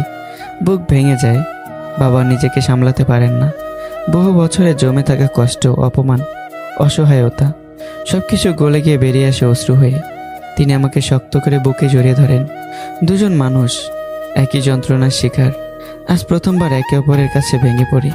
চারপাশে কেউ নেই, কিন্তু সেই নীরব জায়গাটা ভরে ওঠে একটা বাবা আর একটা ছেলের কান্নায়। যেন বহু বছরের দূরত্ব এক মুহূর্তে ভেঙে গেল। এই কান্নার ভেতরে জন্ম নেয় এক নতুন শপথ, অন্যায়ের অপমানের বিরুদ্ধে একদিন আমরা দাঁড়াবই। হঠাৎ আমার ফোন বেজে ওঠে। স্ক্রিনে ভেসে ওঠে ইসরাত। ফোন ধরতে উপাস থেকে তীক্ষ্ণ কণ্ঠ, কোথায় তুই? আমি মাঠে। আসতেছি 10 মিনিট। ফোন কেটে গেলে পাশে দাঁড়িয়ে থাকা বাবা মৃদু হাসলেন। কি বৌমা? আমি একটু থমকে যাই, তারপর ঠোঁটে চুপচাপ হাসি ফুটে ওঠে। আচ্ছা বাবা, আমি যাই, পরে কথা হবে। হাঁটতে হাঁটতে আমার চোখ ভিজে ওঠে। ভেবেছিলাম এই পৃথিবীতে আমার কেউ নেই, কিন্তু ভুল ছিলাম। বাবা নামের বটগাছটা সবসময় আমার পাশে ছিল। আমার হাঁটা এবার শক্ত হয়ে ওঠে। মাঠে পৌঁছাতেই ইসরাত তীক্ষ্ণ দৃষ্টিতে তাকায়। কি রে, চ্যালেঞ্জের কথা ভুলে গেছিস নাকি? ভুলিনি। এখন বল, কার কাছে যাবি আগে? ইসরাত একটু না ভেবে বলল, আগে রানা, তারপর সজীব, শেষে সাগর। চল। রানার সামনে গিয়ে দাঁড়ালো ইসরাত। রানা, কেমন আছিস? আজ সূর্য পশ্চিম উঠেছে নাকি? তুই নিজে থেকে কথা বলতে আসছিস? ইসরাত এবার আমার দিকে তাকিয়ে যেন আমাকে দেখিয়ে গর্বের সুরে বলে, আমি প্রেম পছন্দ করি না। তুই চাইলে আমরা সরাসরি বিয়ে করতে পারি, কি বলিস? রানা থমকে যায়। সত্যি বলছিস? হ্যাঁ, সত্যি বলতেছি। দূরে দাঁড়িয়ে আমি মুচকে হাসি। রানা খুশিতে বলে ওঠে, আমি রাজি। বল, কবে বিয়ে করবি? আমি ইশারায় শর্ত বলার কথা মনে করিয়ে দেই। ইসরাত একটু থামে, তারপর বলে, কিন্তু একটা কথা, আমাকে বিয়ে করলে বাবা আমাকে ত্যায্য গণ্য করবে। তার সম্পত্তি থেকে 1 টাকাও পাবে না। কথাটা শেষ হতেই রানার মুখ বদলে যায়, হাসি মিলিয়ে যায়, চোখে ভেসে ওঠে তাচ্ছিল্য। দূরে গিয়ে মরতম, তোর মধ্যে রূপ ছাড়া কি আছে? প্রতিদিন নতুন নতুন ছেলের সাথে ঘষাঘষি করিস, ছেলেদের সাথে প্রেমের অভিনয় করিস। রানা আঙ্গুল তুলে বলে, কিছুদিন আগেও তো ওই অনেক ভাইয়ের সাথে যা করলি, তোর বাবার টাকা ছাড়া তোর ওই 2 টাকার মূল্যও নেই। চারপাশ নিস্তব্ধ হয়ে যায়। ইসরাত কেঁপে ওঠে, ছি রানা, তোমাকে আমি ভালো মানুষ ভাবতাম। রানা থামিয়ে দিয়ে বলে, তোর ভালোর গোষ্ঠীর গিলায় তোর মতো মেয়ের সাথে শারীরিক সম্পর্ক করা যায়? ভালোবাসার যায় না, শুধু এনজয়ের জন্য। Not for love, just for enjoy. এই কথাটাই যেন চুরি হয়ে বিঁধে যায়। রাগে ইসরাত হাত তোলে থাপ্পড় দেওয়ার জন্য, কুত্তার বাচ্চা। কিন্তু রানা তার হাত শক্ত করে ধরে ফেলে, চোখে চোখ রেখে বলে, আমাকে সহজ ভাবিস না। তোর মতো মেয়েকে কেউ বিয়ে করবে না, শুধু ব্যবহার করবে, ভোগ করবে তোর এই রূপ সৌন্দর্যকে। হাত ছেড়ে দিয়ে চলে যায় রানা। মাঠের মাঝখানে দাঁড়িয়ে থাকে ইসরাত, মাথা নিচু, লজ্জা অপমান সব মিলে সে যেন পাথর হয়ে গেছে। ঠিক তখনই পেছন থেকে ভেসে আসে হাততালির শব্দ। আমি হাসতে হাসতে বলি, দেখলি তো, তোর বাবার টাকা ছাড়া তোর কোনো মূল্য নেই। আর তোর এই সৌন্দর্য, ওটা শুধু ব্যবহার করার জন্য, ভোগ করার জন্য। ভাগ্য ভালো এই বিষয়গুলো কেউ দেখেনি, শোনেনি। ইসরাত কি সত্যি হেরে যাবে? সত্যি কি ইসরাত আমার হাতের পুতুল হয়ে থাকবে, নাকি উল্টো গভীর সমুদ্রে ডুবে যাব আমি? কমেন্ট করে জানাবেন। এই গল্পের অনেক রহস্য আছে, যেগুলোর জট আস্তে আস্তে খুলবে, তখন শরীরের লোম দাঁড়িয়ে যাবে। রানার পরেবার ইসরাত খুঁজে বের করলো সজীবকে। সজীবের সামনে গিয়ে দাঁড়িয়ে এক মুহূর্ত দেরি না করে বলল, সজীব, আমি তোকে বিয়ে করতে চাই। সবকিছু জেনেই বলছি। ও সব বলে।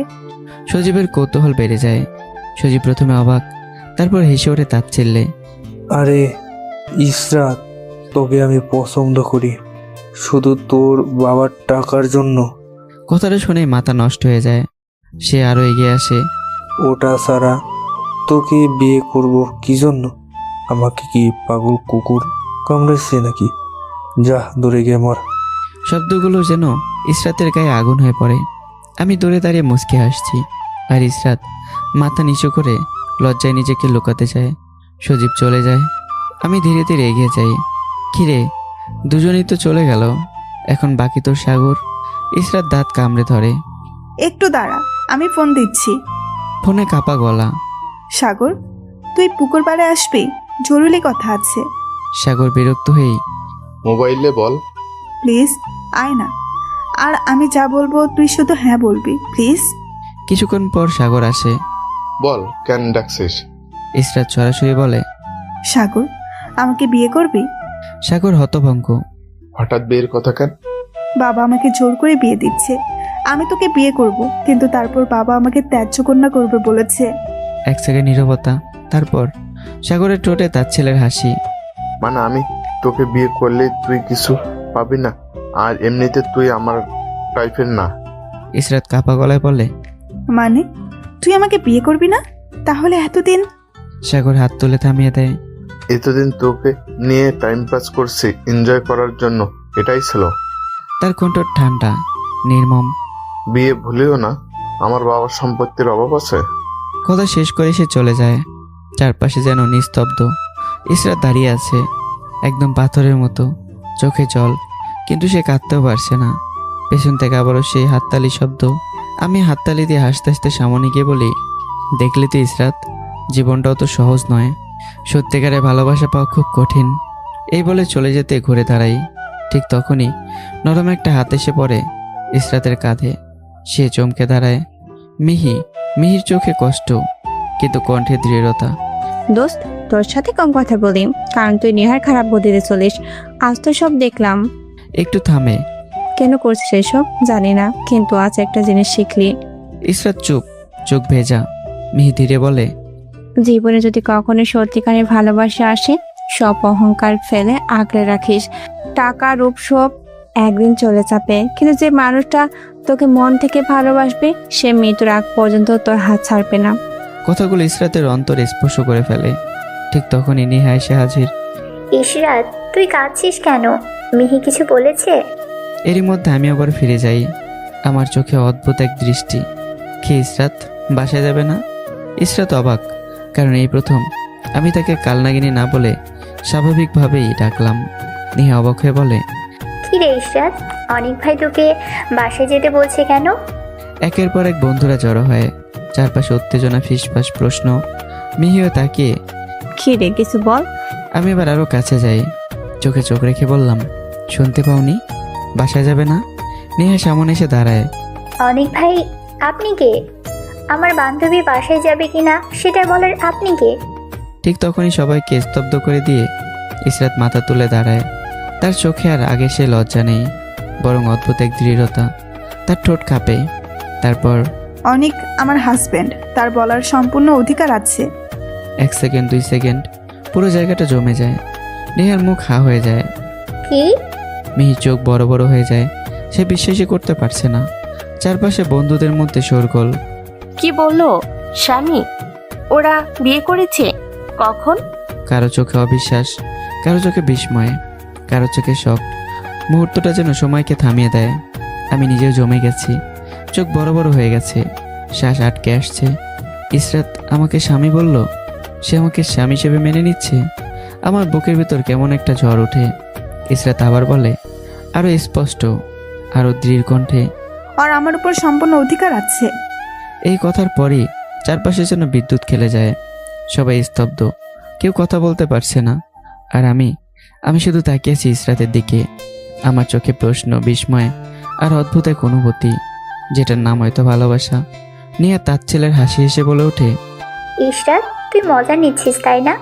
মেয়ে মাথা নাড়িয়ে যোগ করে, একদম 100% শিওর। নাহলে একটু আগেই সজীব রানা সাগরের সাথে চা করলেই। কথা শেষ হওয়ার আগেই ইসরাত হঠাৎ এগিয়ে আসে আমার দিকে। সবাই কিছু বুঝে ওঠার আগেই সে দু হাতে আমার মুখটা ধরে ফেলে, আর পরের মুহূর্তেই তার ঠোঁট বসে যায় আমার ঠোঁটে। 1 সেকেন্ড 2 সেকেন্ড সময় যেন থেমে যায়। চারপাশে নীরবতা, কেউ শ্বাস নিচ্ছে কিনা তা বোঝা যাচ্ছে না। নিহার চোখ বড় বড় হয়ে যায়, মুখ খোলা কিন্তু শব্দ নেই। মিহি স্থির হয়ে দাঁড়িয়ে থাকে, তার চোখে অবিশ্বাসের ঝড়। চারপাশের সবাই এক একটা মূর্তির মতো জমে গেছে। কারো হাতে থাকা ফোন নিচে পড়ে যায়, কারো ঠোঁট কাঁপে, কিন্তু শব্দ বের হয় না।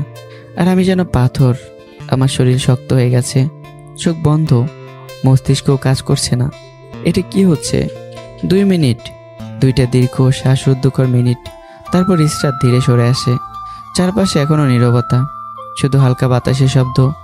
ইসরাত ঠান্ডা দৃঢ় কণ্ঠে বলে, এরপরেও যদি বিশ্বাস না করিস তাহলে সেটা তোদের ব্যাপার। কেউ কিছু বলতে পারে না। ইসরাত আমার হাত শক্ত করে জড়িয়ে ধরে, তার আঙ্গুলগুলো আমার আঙ্গুলে জড়িয়ে যায়। চল। আমি এখনো তাকিয়ে আছি, আমার চোখে বিস্ময়, বিভ্রান্তি, অজানা অনুভূতির ঢেউ। যেন আমি এখনো বুঝতে পারছি না এটা স্বপ্ন না বাস্তব। হাঁটতে হাঁটতে হঠাৎ ইসরাত আমাকে চিমটি কাটে। এখন বুঝছো, স্বপ্ন না বাস্তব। সে একটু এসে ফিসফিস করে বলে, আর আমাকে এত দেখতে ইচ্ছে হলে বাসায় গিয়ে মন ভরে দেখো। আমি লজ্জায় লাল হয়ে যাই, মাথা নিচু করে ফেলি, আর দুজনে ধীরে ধীরে চলে যাই এক অদ্ভুত নীরবতার ভেতর দিয়ে। অন্যদিকে শারমিন খান ফোনে কথা বলছে আবিরের সাথে। সবকিছু খুলে বলে আবিরকে। সব শুনে আবিরের কণ্ঠে আগুন। ওই ছেলেকে আমি জ্যান্ত মাটিতে পুঁতে ফেলবো। তুমি শুধু আমাকে দেশের আসার ব্যবস্থা করে দাও। শারমিন খান ঠান্ডা গলায় বলে, মাথা গরম করলে হবে না। আমার মনে হচ্ছে ঈশ্বর ছেলেটাকে পছন্দ করে। একটু থামে, সবকিছু ঠান্ডা মাথায় করতে হবে। আবির দাঁতে দাঁত চেপে বলে, যেখানে কেউ ইশরাতের দিকে তাকালেই আমি তার চোখ তুলে ফেলি, সেখানে ওই ফকিন্নির বাচ্চা আমার ইশরাতের সাথে এক রুমে থাকে। আমি কিভাবে মেনে নেব? কথাগুলো গর্জন দিয়ে বলে আবির। শারমিন খান ধীরেই বলে, আগে ওদের আলাদা করতে হবে, তারপর যা খুশি করিস ওই ফকিন্নির বাচ্চার সাথে। আবিরের কণ্ঠে শীতলতা নেমে আসে। তাহলে তাদের আপডেট কিছু ছবি পাঠাও, সাথে ওদের ভার্সিটির কাছের বন্ধু ও বান্ধবীর। ছবিটি কি করবি? শারমিন খান বলে ওঠে। একটু হেসে আবির বলে, আলাদা করার জন্য সবকিছু রেডি করতে হয়। এটা নতুন খেলা, নতুন মা, এআই এর খেলা। শারমিন খান থেমে যান, তার চোখে কুটিল ঝিলিক। অন্যদিকে, ঠিক আছে, যা লাগে পাবি। বাসায় ফিরে আমি চুপচাপ বসে আছি, আমার চোখে এখনো সেই মুহূর্তের ছায়া। ইসরাত ধীরে এগিয়ে আসে। কি হয়েছে, কিছু বলছো না কেন? আমি ধীরেই বলি, আমার এখনো বিশ্বাস হচ্ছে না, মনে হচ্ছে তুমি আবার কোনো ভাত পেতেছো। হঠাৎ ইসরাত ঝট করে নিচে বসে পড়ে, আমার পা জড়িয়ে ধরে। প্লিজ একবার বিশ্বাস করো, জীবনে অনেক ভুল করেছি, একটা সুযোগ দাও সব ঠিক করার। আমি স্তব্ধ। আমি কখনো ভাবিনি এই মেয়েটা যে এতটা অহংকারী ছিল, সে যেভাবে আমার সামনে ভেঙে পড়বে। আমার বুকের ভেতর কেমন একটা টান লাগে। সত্যি কি ইসরাত বদলাচ্ছে, নাকি এটা আরেকটা অভিনয়? কিন্তু একে একটা সুযোগ দেওয়া দরকার ছিল। আমি ধীরে ধীরে ইসরাতকে দু হাতে ধরে তুলি, আমার চোখে এক গভীর। আমি ধীরে ধীরে ইসরাতকে দু হাতে ধরে তুলি, করলাম তোমাকে বিশ্বাস। এক মুহূর্ত থেমে আমি ইসরাতকে টেনে নিই নিজের বুকে। ইসরাত প্রথমে থমকে যায়, তারপর ধীরে ধীরে মাথা রাখে আমার বুকে। বাইরে তখন নীরব রাত, জানালার ফাঁক দিয়ে ঢুকে পড়ছে চাঁদের সাদা আলো। চারটা যেন আজ একটু বেশি উজ্জ্বল, তার আলো এসে পড়ছে আমাদের দুজনের ওপর। চারপাশে হালকা ফুলের গন্ধ ভেসে বেড়াচ্ছে, রাতের জুঁই, রজনীগন্ধা, নরম বাতাসে পর্দা দুলিয়ে যাচ্ছে। সব কিছু মিলিয়ে একটা অদ্ভুত শান্ত, গভীর আর ভালোবাসায় ভরা মুহূর্ত। আমি আলতো করে ইসরাতের চুলে হাত বুলাই। ইসরাত চোখ বন্ধ করে ফেলে, তার বুকের ভেতর জমে থাকে সব ভয়, সব কষ্ট ধীরে ধীরে গলে যাচ্ছে। এইভাবেই থাকি, ফিসফিস করে বলে ইসরাত। আমি হালকা এসে তার কপালে ঠোঁট ছোঁয়াই। সেই রাত দুজনের জীবনে এক নতুন অধ্যায় হয়ে থাকে। কোনো প্রতিশোধ না, কোনো অহংকার না, শুধু দুইটা মানুষ একটা সত্যিকারের অনুভূতির কাছে হার মানছে। ডুবে যায় ভালোবাসার গভীর সমুদ্রে। পরদিন সকালে নরম রোদের আলোয় ঘর ভরিয়ে দেয়।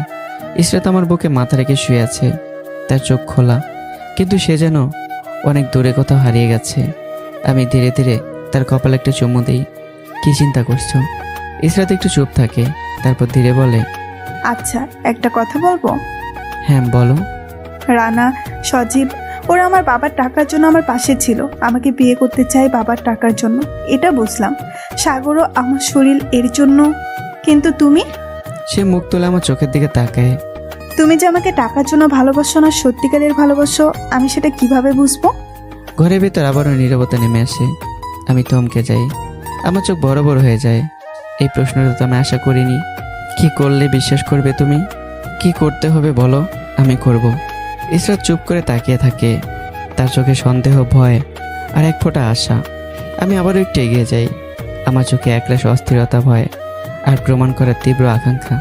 কি হলো বলো, কি করলে বিশ্বাস করবে আমি তোমার বাবার টাকার লোভে তোমার সাথে সম্পর্ক করিনি? ইসরাত স্থির চোখে তাকিয়ে থাকে কিছুক্ষণ। তার চোখে আজ অন্যরকম কিছু, অহংকার নেই, কিন্তু পুরোটা ভরসাও নেই।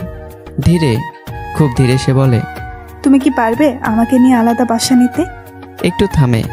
নিজের যোগ্যতায় নিজের ইনকাম দিয়ে আমাকে চালাতে, যেখানে থাকবে না আমার বাবার একটা টাকাও। মুহূর্তে আমার মুখের রং বদলে যায়, আমি যেন জমে যাই। এটা কি বললো? আমার বুকের ভিতর ধকপক শব্দ, নিঃশ্বাস ভারী হয়ে আসে। মনের ভিতর হাজারটা প্রশ্ন একসাথে ঘুরতে থাকে। এটা কি ইসরাতের নতুন ফাঁদ, নাকি সত্যি সে ভালোবেসে পরীক্ষা নিচ্ছে, নাকি আমাকে বাড়ি থেকে সরানোর প্ল্যান? আমার মাথায় হঠাৎ একটা চিন্তা চলছে ওঠে। তাহলে গত রাতে সে নিজের সবচেয়ে বড় বিশ্বাস, নিজের সব কিছু আমার হাতে তুলে দিল কেন? আমি কিছু বলার আগেই ইসরাত ঠান্ডা গলায় বলে ওঠে, ও, তুমিও তাহলে তাদের মতোই? কথাটা যেন ছুরির মতো এসে লাগে আমার বুকে। না। আমি তাড়াতাড়ি বলে উঠি, না ইসরাত, আমি ওদের মতো না, একদমই না। আমার কণ্ঠ কাঁপছে।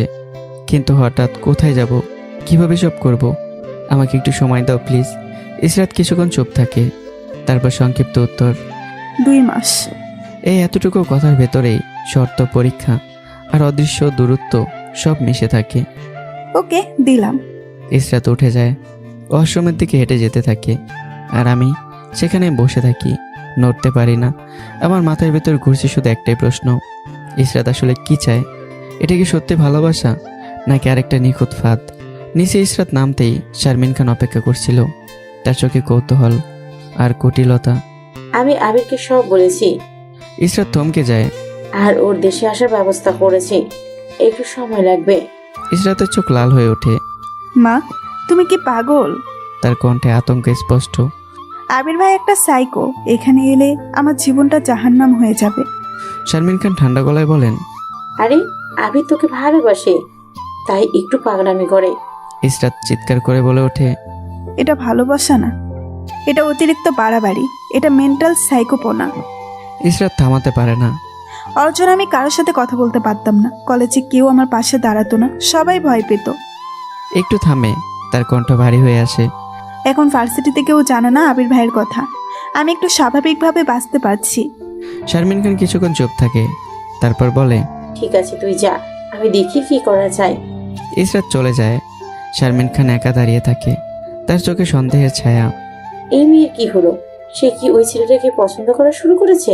না, কিছু একটা করতেই হবে। তার ঠোঁটে ধীরে কুটিল হাসি ফুটে ওঠে। সে ফোন তুলে নেয়, আবারও কল করে। ওপাশ থেকে আবিরের কণ্ঠ, হ্যাঁ ছোট মা। সব শুনে আবিরের গলা ঠান্ডা হয়ে যায়, ভয়ঙ্কর ঠান্ডা। তুমি চিন্তা করো না ছোট মা, আমি দেশে আসতে সময় লাগবে, কিন্তু তার আগেই সবকিছু হয়ে যাবে। একটা অদ্ভুত হাসি তার কণ্ঠে মিশে যায়। একটু থামে, লাইন কেটে যায়। দূরে কোথাও যেন ঝড় তৈরি হচ্ছে, আর সেই ঝড় ধীরে ধীরে এগিয়ে আসছে আমার আর ইসরাতের জীবনের দিকে। ইসরাত ভার্সিটির মাঠে পা রাখতেই নেহা যেন অপেক্ষায় ছিল। সে একদম ঝাঁপিয়ে পড়ে ইসরাতের সামনে। ইশরাত, সত্যি করে বল, কি হচ্ছে এসব? ইসরাত চারপাশে একবার তাকায়, তারপর নিঃশ্বাস ফেলে বলে, চল একটু সাইডে যাই। দুজনে একটু নির্জনে গিয়ে দাঁড়ায়, নেহার চোখে কৌতূহল আর উত্তেজনা। এখন বল।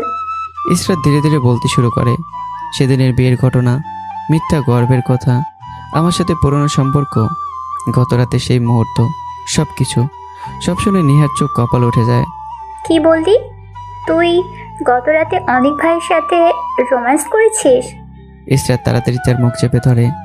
আসতে বল, না হলে পুরো ভার্সিটি জেনে যাবে। নেহা একটু থামে, তারপর ফিসফিস করে বলে, ঠিক আছে, কিন্তু একটা কথা বল, তুই তো ওকে আলাদা হওয়ার কথা বলেছিস, তাহলে চলবে কিভাবে? ইসরাত এবার একটু চুপ হয়ে যায়, তার চোখে অন্যরকম গভীরতা নেমে আসে। হ্যাঁ বলেছি, কিন্তু এটা শুধু একটা পরীক্ষা। নেহা ভুরু কুঁচকে তাকায়। মানে? আমি আমার বাবার একমাত্র ওয়ারিশ, এটা সত্যিটা সবাই জানে। যদি ও সত্যিই আমাকে ভালোবাসে, তাহলে আমার টাকার দরকার হবে না ওর কাছে। তার কণ্ঠ নরম হয়ে আসে, সে মাটির দিকে তাকায়। আর যদি ওর ভালোবাসা সত্যিই হয়, আমি নিজেই ওকে নিয়ে ফিরে আসব। একটু থামে, তার চোখে অদ্ভুত এক সত্যের ঝিলিক। জানিস তো দোস্ত, জীবনে টাকার চেয়ে একটা সত্যিকারের ভালোবাসা মানুষের অনেক বেশি দরকার। নেহা চুপচাপ শোনে, তারপর ধীরে মাথা নাড়ে। ঠিক বলছিস। এদিকে আমি নিজের লড়াই শুরু করেছি। আমি বড় বড় স্বপ্ন না দেখে ছোট্ট একটা শুরু বেছে নেই। একটা টেক্সটাইল কোম্পানিতে চাকরি নেই। আমার মাথায় একটাই চিন্তা, নিজের পায়ে দাঁড়াতে হবে, প্রমাণ করতে হবে আমি পারি। প্রতিদিন নতুন করে শিখছি ব্যবসা কিভাবে চলে, মানুষ কিভাবে কাজ করে, কিভাবে দাঁড়াতে হয় নিজের যোগ্যতায়। সময় গড়িয়ে যায়, একটা দুইটা করে 2 মাস। এই সময়টায় আমার আর ইসরাতের সম্পর্ক বদলে যায়। ইসরাত এখন আগের মতো নেই। সে খেয়াল রাখে আমি খেয়েছি কিনা, সময় মতো বিশ্রাম নিচ্ছি কিনা, ক্লান্ত কিনা। ছোট ছোট যত্নে ভরে ওঠে আমাদের সম্পর্ক।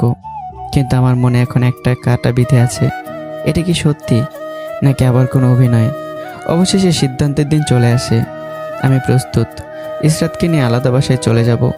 ঠিক তখনই আসলাম খান ডেকে বসায় আমাদের। তার কণ্ঠে আজ কোনো রাগ নেই, শুধু গভীরতা, আর ধীরে বলে, তোরা ভেবে চিন্তে সিদ্ধান্ত নিয়েছিস তো?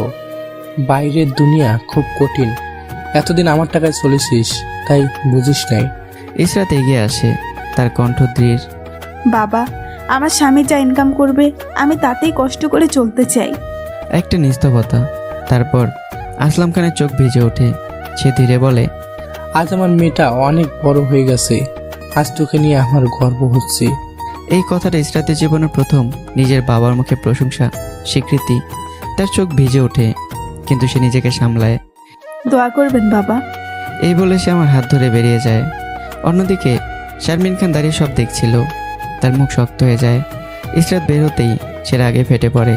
ফোন বের করে কল দেয়। আবি, ওপাশ থেকে ঠান্ডা কণ্ঠ, হ্যাঁ ছোট মা। তুমি কি করছো? সব হাতের বাইরে চলে যাচ্ছে। আবি শান্ত গলায় বলে, ছোট মা, আগে আমাকে দেশে আসতে দাও। আর তুমি তো এখনো ছবি পাঠাও নাই। একটু থামে, শারমিন দাঁত চেপে বলে, 1 সপ্তাহের মধ্যে পাঠাচ্ছি। লাইন কেটে যায়। ওপাশে আবিরের ঠোঁটে ধীরে ধীরে একটা ভয়ঙ্কর হাসি ফুটে ওঠে। আর এদিকে আমি আর ইসরাত নতুন জীবনের পথে পা বাড়াচ্ছি। ছোট্ট 2 রুমের একটা বাসা, নতুন রং করা দেয়াল, জানালার পাশে পাতলা পর্দা, এক কোণে ছোট্ট একটা রান্নাঘর। সব মিলে খুব সাধারণ, কিন্তু ইসরাতের কাছে এটা যেন নিজের একটা পৃথিবী মনে হচ্ছে।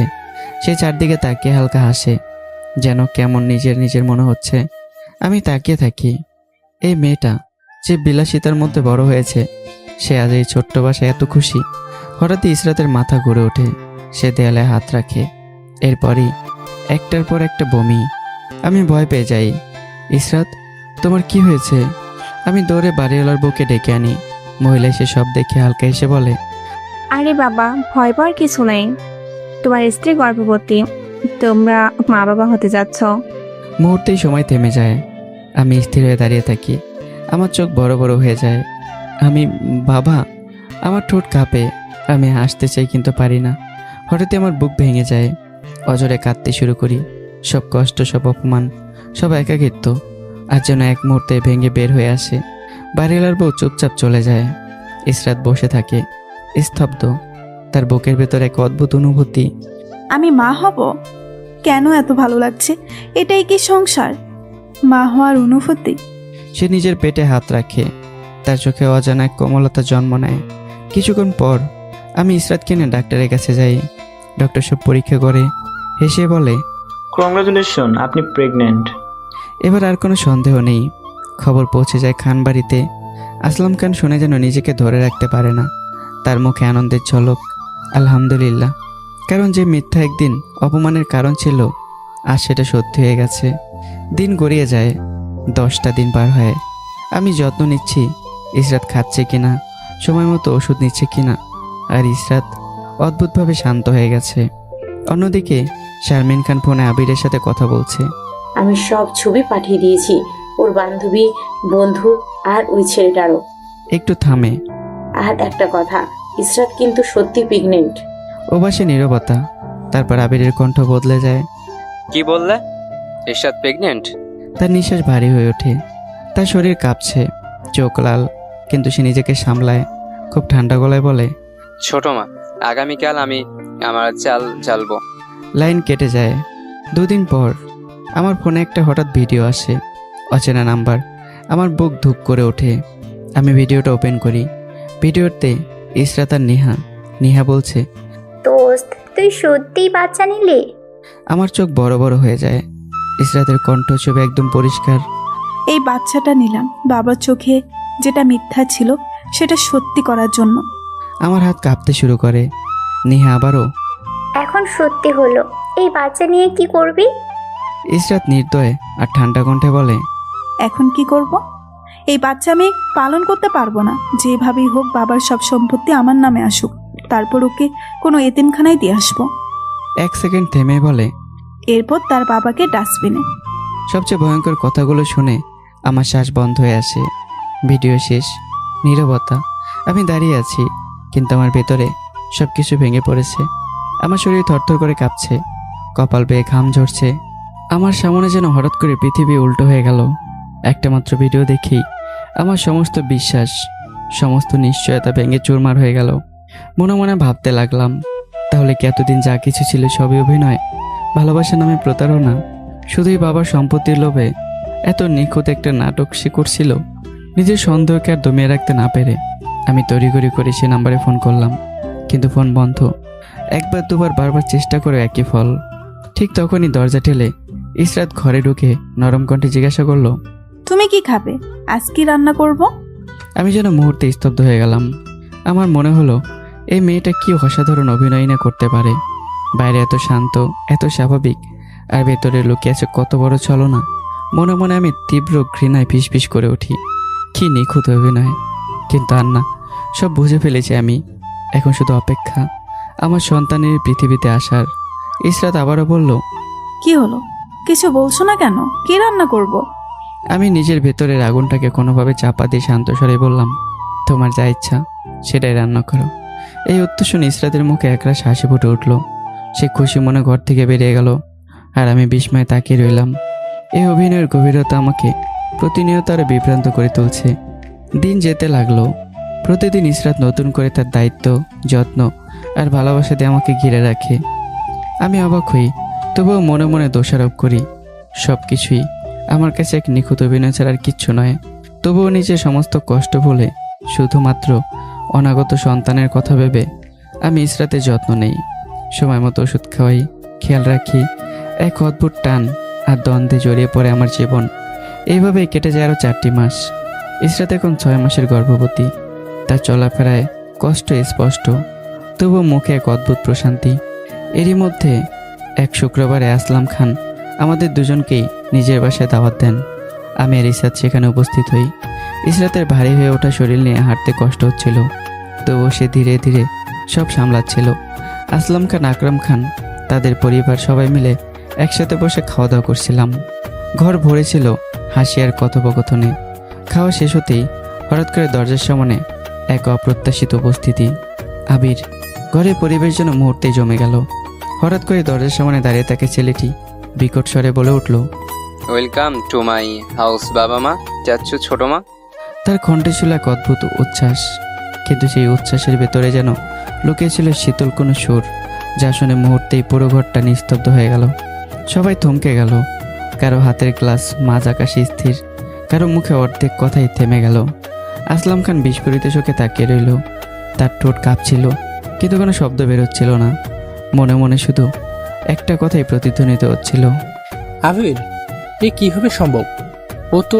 ও যদি এখানে আসে তবে তো সব শেষ। আমার মেয়ের সংসার, তার জীবন। আকরাম খান চেয়ার থেকে আধা উঠে আবারও বসে পড়লেন, যেন পায়ের নিচের মাটি হঠাৎ সরে গেছে। বাড়ির অন্য সদস্যরাও একে অন্যের মুখের দিকে তাকিয়ে আছে, অবিশ্বাস, ভয় আর বিস্ময়ের মিশ্র ছায়া সবার চোখে। কিন্তু সবচেয়ে বেশি স্থির হয়ে গেল ইসরাত।